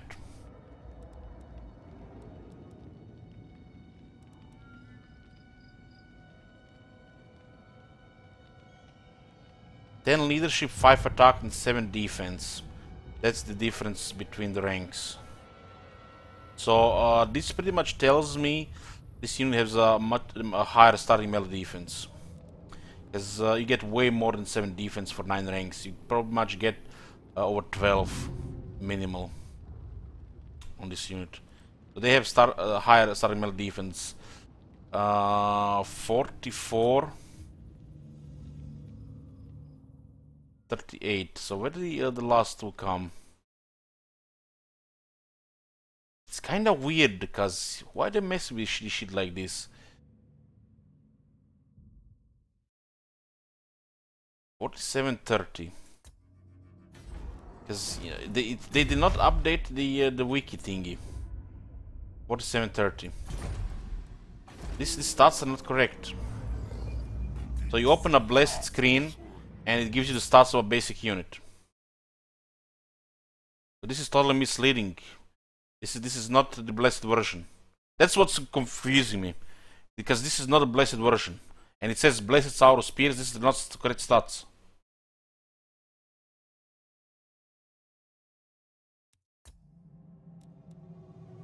These are not correct stats, that's what's confusing. Because they got extra on top of basic stats, and the CA did not update it here. They don't tell you what they get.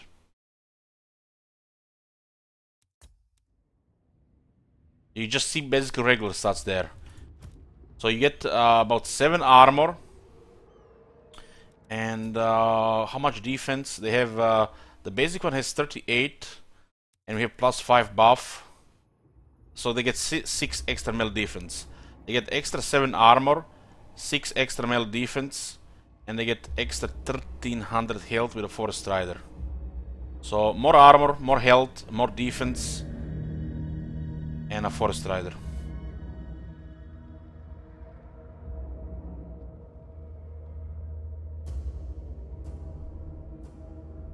Okay. It's actually pretty damn good over the regular spears, because regular spears are nothing really special. They're nothing really special. You know, they're Saurus. You know, that's all they're special. But as a spearman, nothing really exceptional there. Nothing really exceptional. Well, this unit is good. This unit is good. Not Temple Guards, but you know, nearly there. Nearly there. Instead of Saurus, we keep them.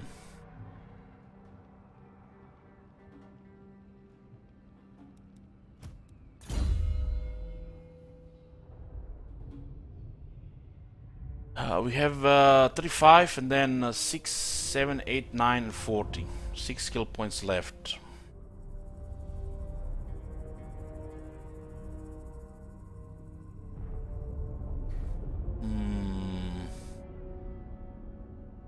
The Blade Shield will add him a lot of toughness, considering he's only 51. His stats are exceptional, just this defense, you know, can get better. So definitely Blade Shield here. You can still get a Swift Rider, but stuff like Swift Rider and Hunt Leader are overkill. You either have a base of Proud Warrior or a Sacred Guardian, and then you go with a Beast Driver.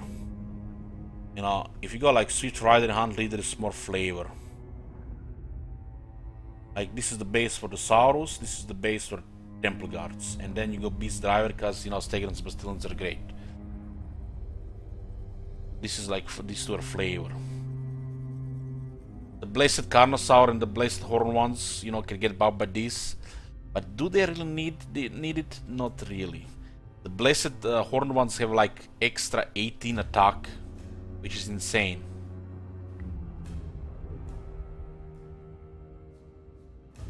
So we could get Woundmaker, Blade Shield, and the Swift of Itzel. Or do we just go fully buff the Blessed Carnosaur and the Blessed Horn ones? I do like the idea of having exceptional blessed units. And a deadly, we can stop a Deadly Onslaught. More toughness to Krogar. He has 8,200 health, 8,300 health. He'll not... It has to be some really desperate battle that he would need more stats than this.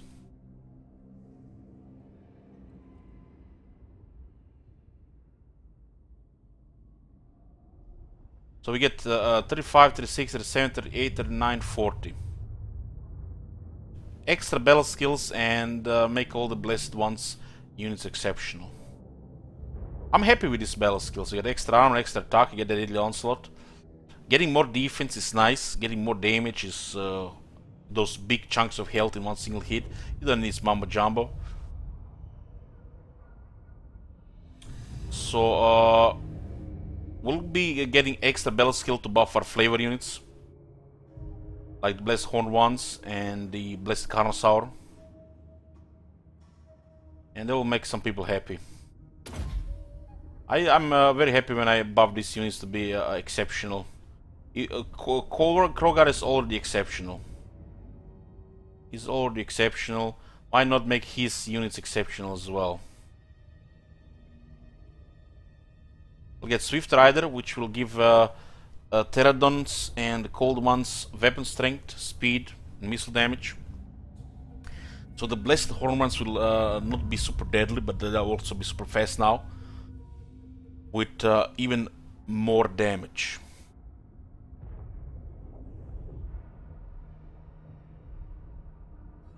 I'm happy with Deadly Onslaught here.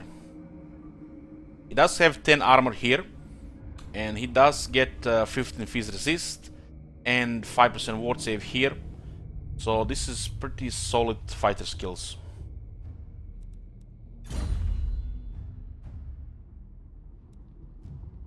And there is a good chance we might get another Blessed Horn one or another Blessed Carnosaur. It's a good chance. The Blessed Carnosaur fully buffed now is gonna be super deadly. I'm gonna be looking forward to send him against large targets.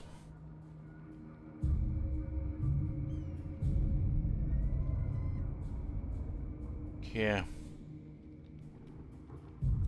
This unit has 100 speed. Katama says if I play Croc, I'll get 2 battle skills, Saurus Cold Ones, and other heroes for big damage. Yeah, you can do it as well. And hope they don't assassinate your heroes before they get immortality.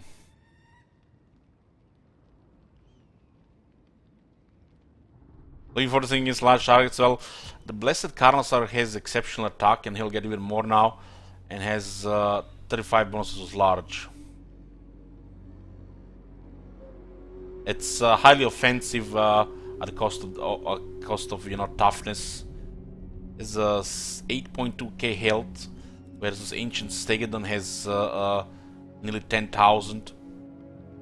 Overall, Ancient Stegadon is gonna be always better, but you know this is flavor.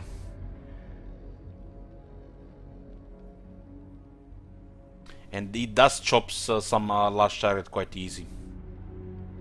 We'll now have 465 with 12% extra and 8 here. He'll be quite devastating against large. He'll be actually like a proper Necrosphinx, really. Not that shit they nerfed after that update. With this attack, it's, you know, what Necrosphinx should be. You also have to keep in mind it has Frenzy. So there is even more attack. So you can get 80 attack with some proper anti-large. I still think a single entity should have higher bonuses large.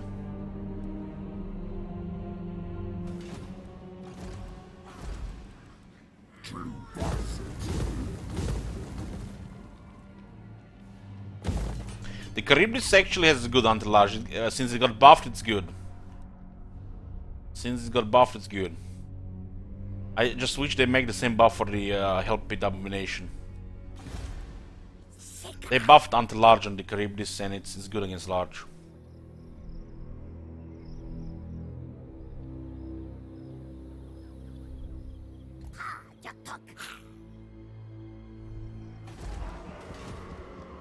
Viable, yeah. Charybdis is viable. I use them since the buff, and it's pretty good. It doesn't have regeneration, it doesn't have increased armor, so it's a feel a bit oversight, but what can you do? They're not miracle workers, the MCA boys. I still think it should have more armor or regeneration. Not just copy pasta with anti-large. No Breath, no extra armor, no regeneration or the War Hydra. Dendra, But it's anti-large. Long live multiplayer. do not betray your So what are we gonna do with this?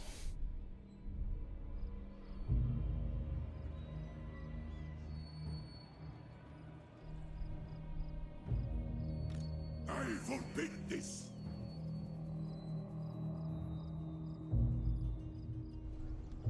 Kroxigal.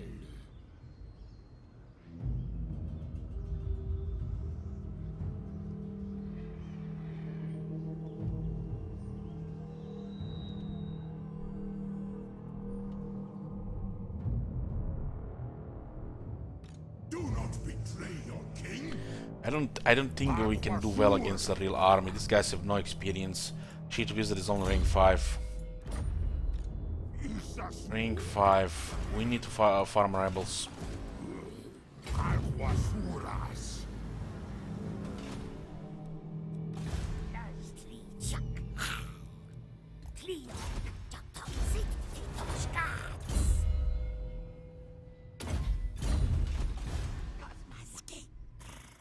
Raising organ guns. Maybe, you know, if the game had like 3 million players, you know, you would actually get much more milking like that.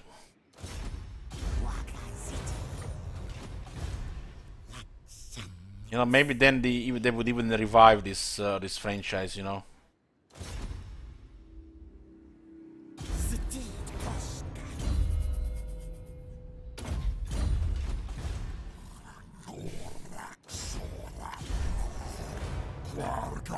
Lot of hero spam here. We do have extra heroes there.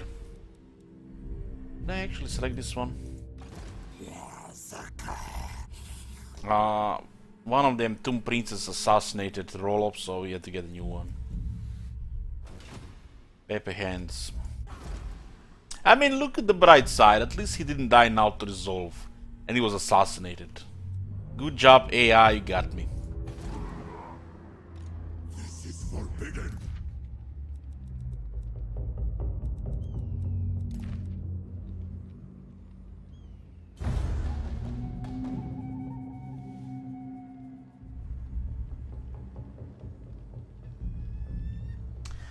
I think he was rank 19. I think he was rank 19 also, guys. Rank 18 or 19.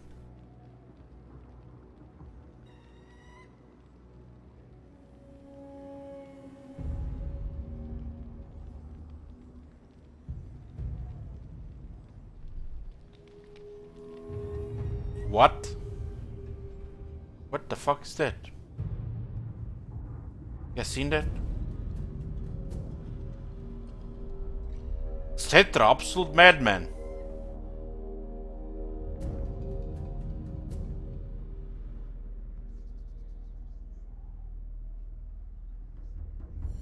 Holy shit, he's an absolute madman, this Cetra guy. You guys seen the size of Cetra in the Bloody Hands campaign? Man, he was unstoppable there.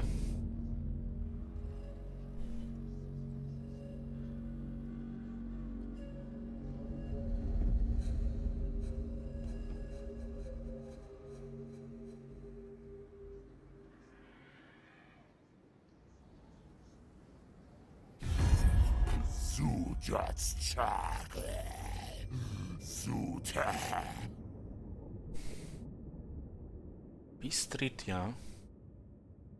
I forgot where the hell these guys are anymore.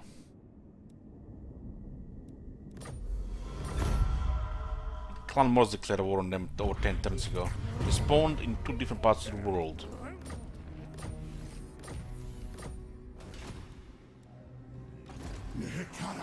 You guys seen what happened here?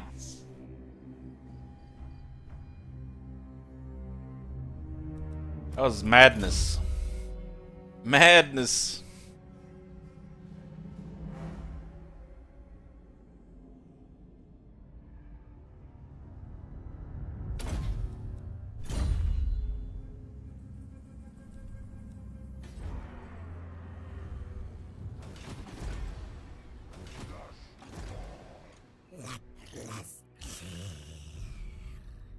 Oh man, I hope we didn't block our way here. Okay. Gems? Still have Doomsworn.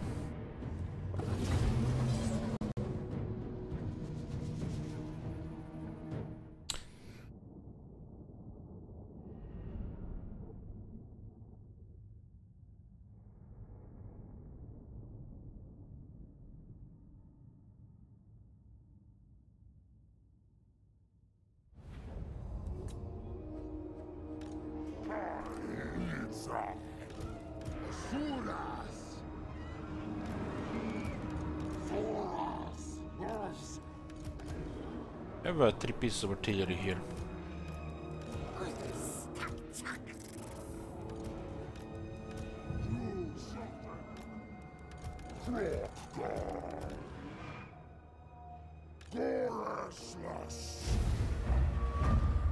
We'll use our Stegadons to shoot that one.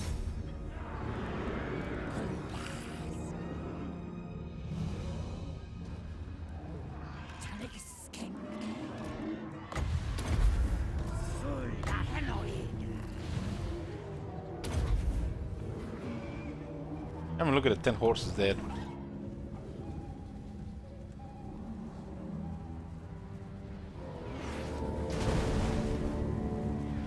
Pretty accurate, the bolt throwers.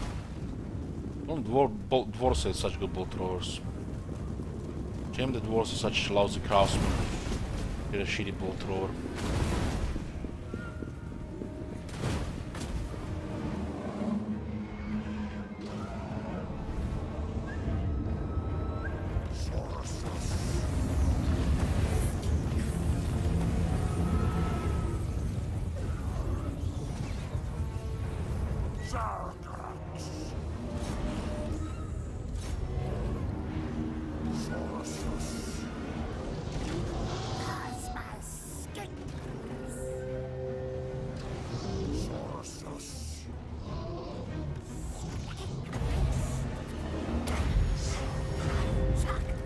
Shooting, I don't like when they shoot at will.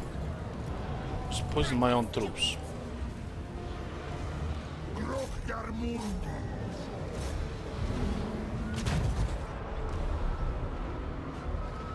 What's this? Nekara Wars? Let's just murder him here.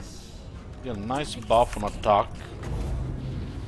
And just delete him in charge.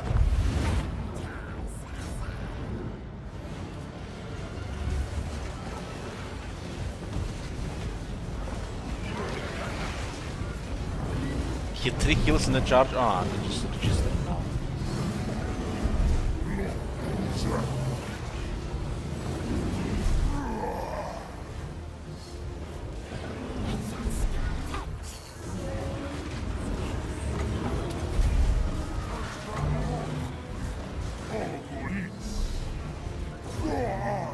Shooting them with balls, just like Renoveros.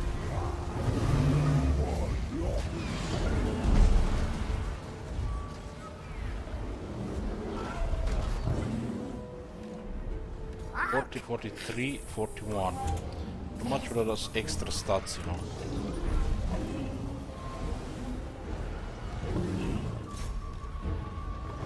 Taking over 4,000 damage here from New Shaft. At least they have such a crazy health pool.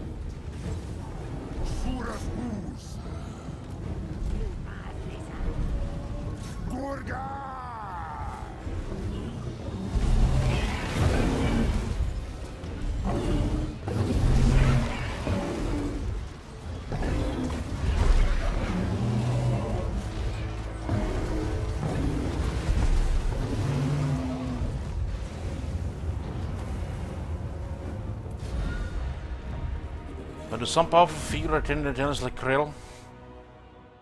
I think that's up to the Necromancer.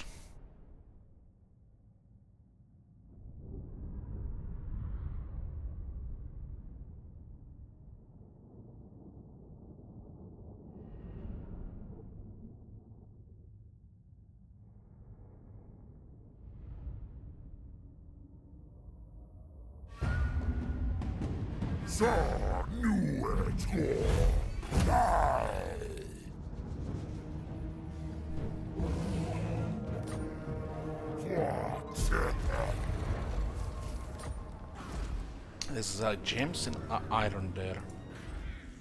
Let's definitely push into rebellion. Who will rebel here? Dwarves. I mean, it's a greenskin settlement. Why the dwarves will rebel? It's, you know, it's confusing. Let's see who will rebel here.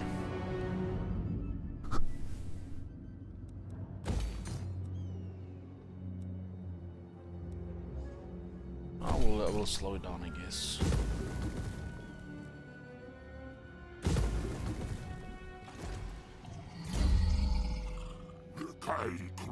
Mercy.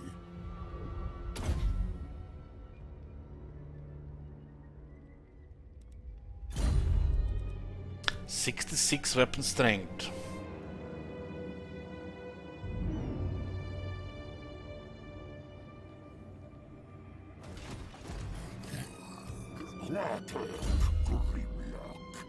I think I read in the book Legend of Sigmar. I think there's a part where Nagash resurrects somebody just to question him, and then he kills him again. So I guess he can do it. I think I read that somewhere.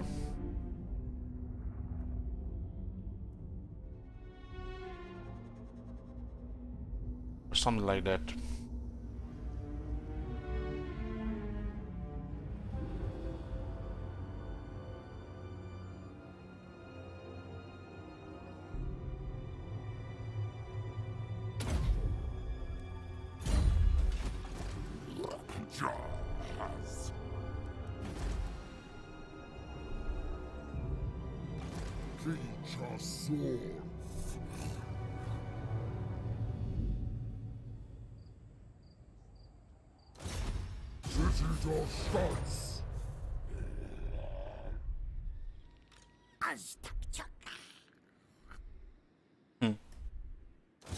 You know, in the book Legend of Sigmar, there's 3 books in it.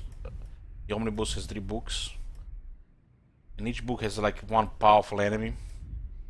Like the book 1 is the Greenskins, the book 2 is the Norsca/Chaos, and the book 3 is Nagash.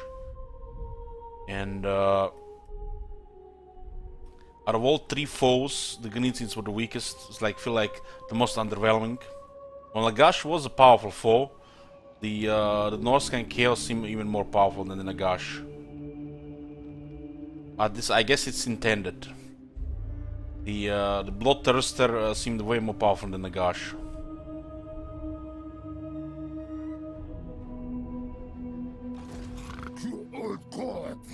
The Avatar of Khorne. And they're gonna add this thing in the next Warhammer. Well, apparently they're gonna add this thing in the next Warhammer. Will they add that demon to Warhammer 3? I mean, it makes sense, right? This should be a lord, because the Bloodthirster leads armies, right?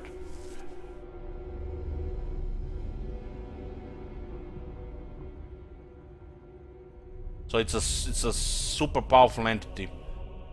Empire can't do shit against it without divine intervention, pretty much.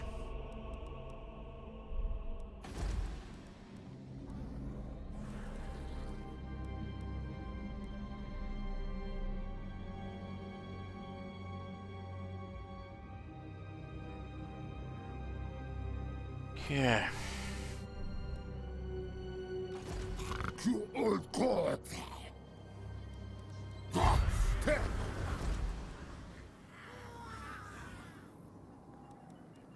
Get some income here.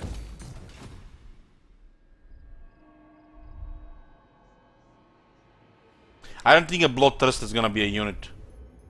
It must be a lord. There is no way it's gonna be a unit, because they lead armies. How did the Bloodthirster came into being in the book? The Wizard of the Norsca created a ritual. He kinda, you know, sacrificed the leader of the army to summon the Bloodthirster. It was some kind of a really gruesome ritual, and it came out of the body of the leader of the Norsca. So it's a lord for it should be a lord for sure. Bloodthirster are supposed to be super powerful.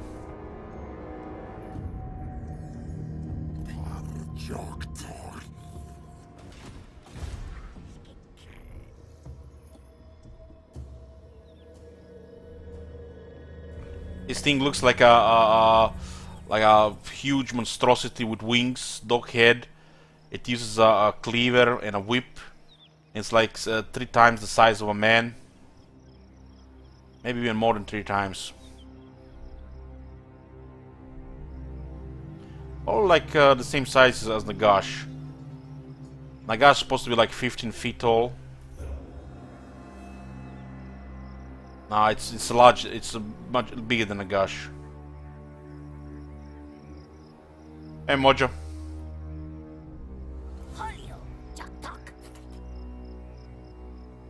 Same as Durtru, but winged.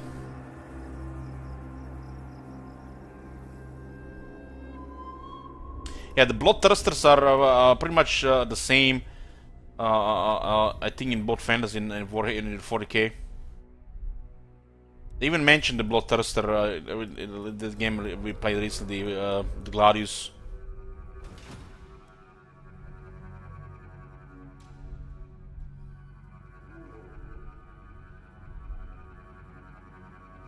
The Lord of Skulls.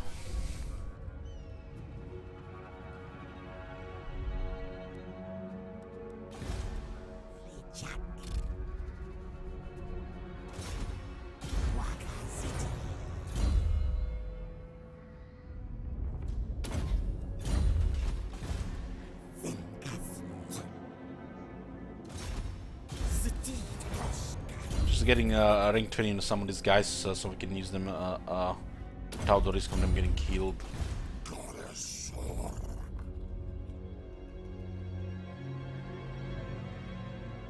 Adu says Durtru is actually one of the strongest things in Warhammer, but because of his rage he forgets his powers. Sounds about right. I mean, Durtru is insanely powerful in the game. Is one of the strongest lords. When it comes oral, duelist, melee expert, and a wizard, he's probably the strongest combined.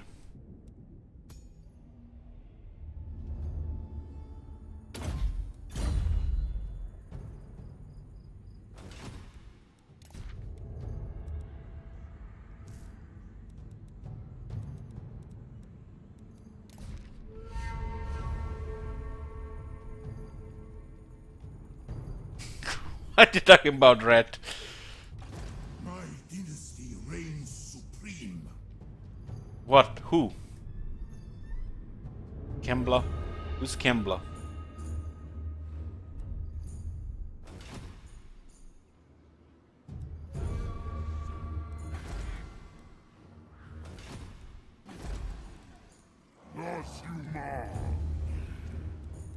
You guys make fun of Camel. I don't know why I make fun of Camel. Camel is only second only to Nagash necromancy. What the hell? Don't make fun of Camel. He's Krell. He is Krell. He's pretty much a puppet of Nagash.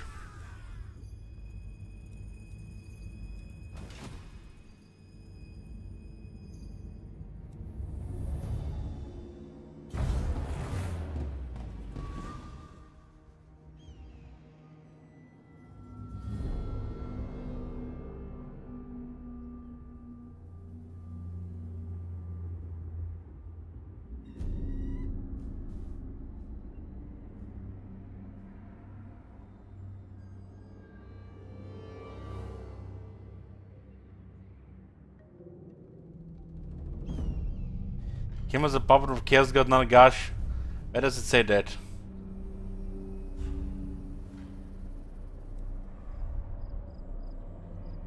I don't think it doesn't say anywhere like that. I think it's more the other way around. Since Krell is a servant of Nagash.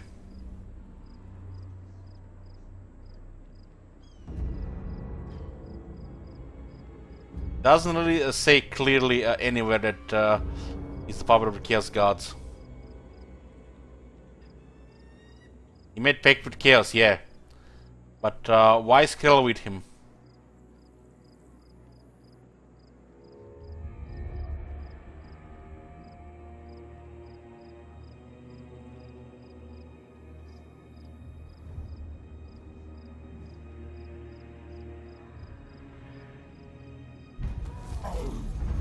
Onward, compel.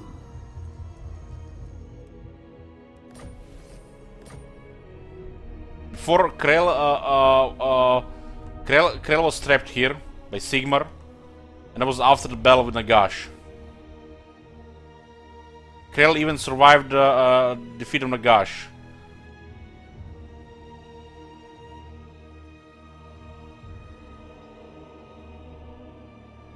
So he was trapped here until Kemmer found him, or did he found him really? I don't think it's very clear how they all went down. It's open to interpretation. Krell was so powerful that they had to trap him. They couldn't kill him, and he was even damaged and wounded, and he still wasn't getting destroyed anytime soon.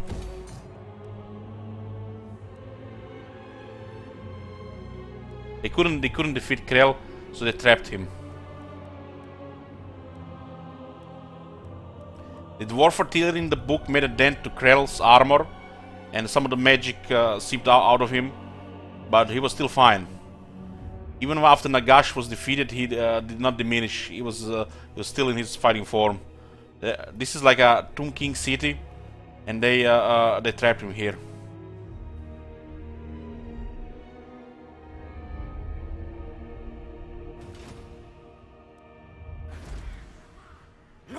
Krell is been created by some really powerful magic.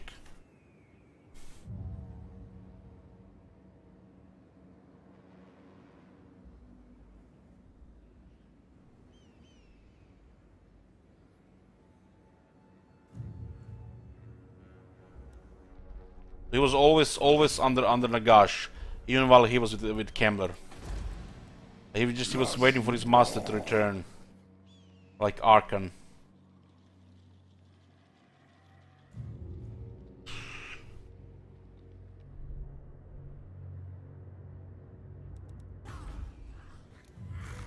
You must die.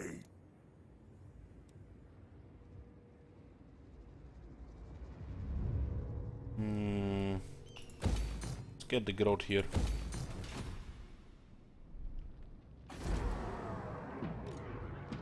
These guys already built their arms here. All magic users are Vazaks.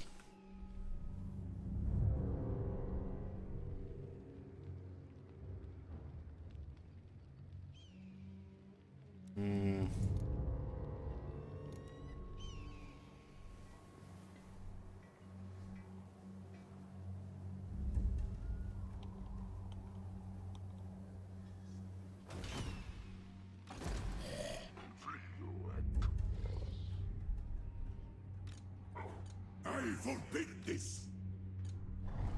Makes you wonder what they're gonna do with Nagash if they're gonna do anything with Nagash in the next game. I would like to see Nagash as an event.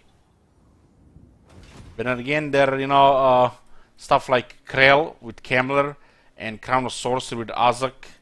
They're gonna have to do about that. It's not very convenient.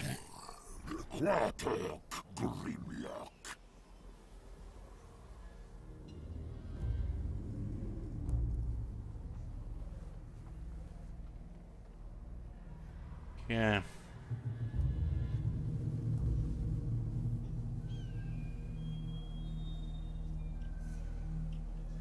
I think they might ignore Nagash because of this. Or they might ignore those connections. I don't really care about that version, Arthrius. You are more pretty much pre-that. I don't recognize this. That's just fiction. In fiction.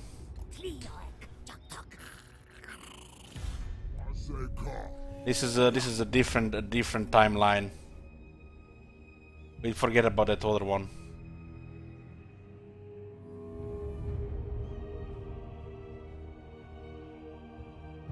So nobody gives a shit about that.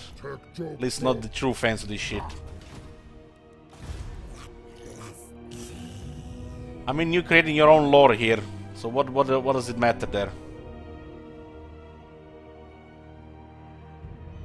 It's fiction in fiction, Draenor. Are you deaf? Okay.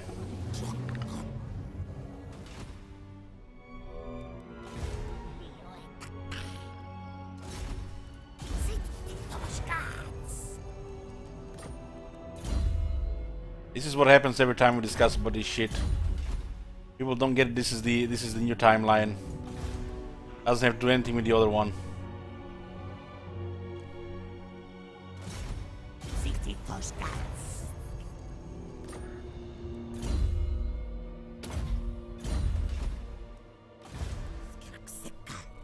Okay. 4 more ranks here.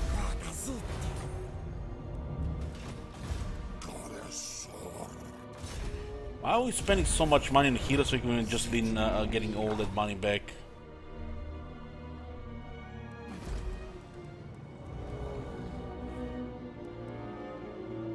It's so great about the Total War, you know. You create your own pet. Not some kind of rushed ending that you know was just there to create a new setup.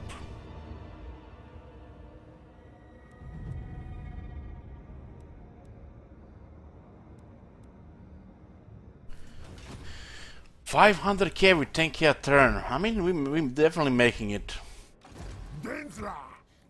Hopefully these guys don't get killed. They're trying to assassinate their heroes. The AIC, I have 4 heroes in the army, they just get triggered, they have to assassinate. Watching. Look at this guy, 3 points in assassinate. He's gonna kill somebody. Fucking hell.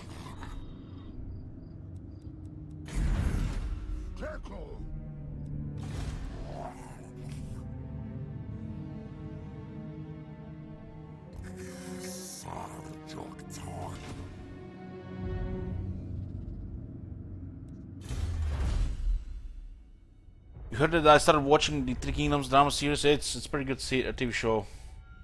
I regret I didn't find it earlier.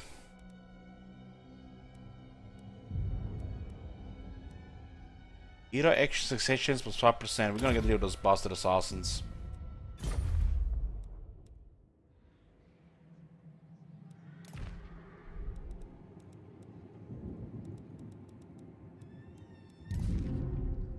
The book of the show like transforms in like episode 3 and 4, like totally different than like the first 2 episodes. It's like some kind of intro there. It like they create a huge gap already between the episode 2 and 3. It's like there's a chunk missing. They started with War Council and the wars.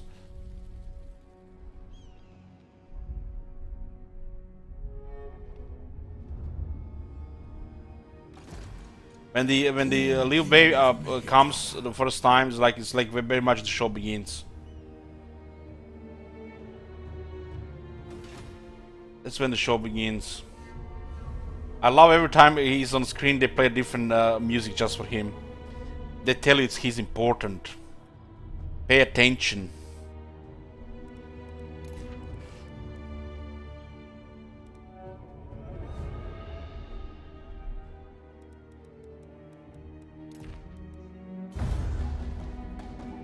Talking about Three Kingdoms from 2010. Top notes respawn down there.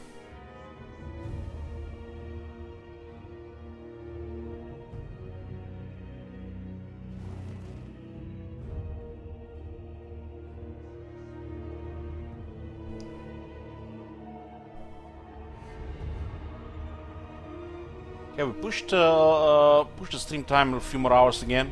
We need to get back into the proper vampire schedule. The ship schedule doesn't work for me. I'll try to watch a couple of episodes of Three Kingdoms to stay up longer. So guys, Bloody Hands is finished. We're playing Last Defenders. And we'll be starting Durtu as well. due to as well. I'm not sure when, but it will be soon. If nobody sabotages this campaign, this might end also pretty fast. So far, people have not been really sabotaging this one. They recognize the how easy Krogar is. Emperor Ven M11, 4400 on DG. Durtu might be difficult. I'm not sure what we can expect. It's probably gonna be depending on the handicap.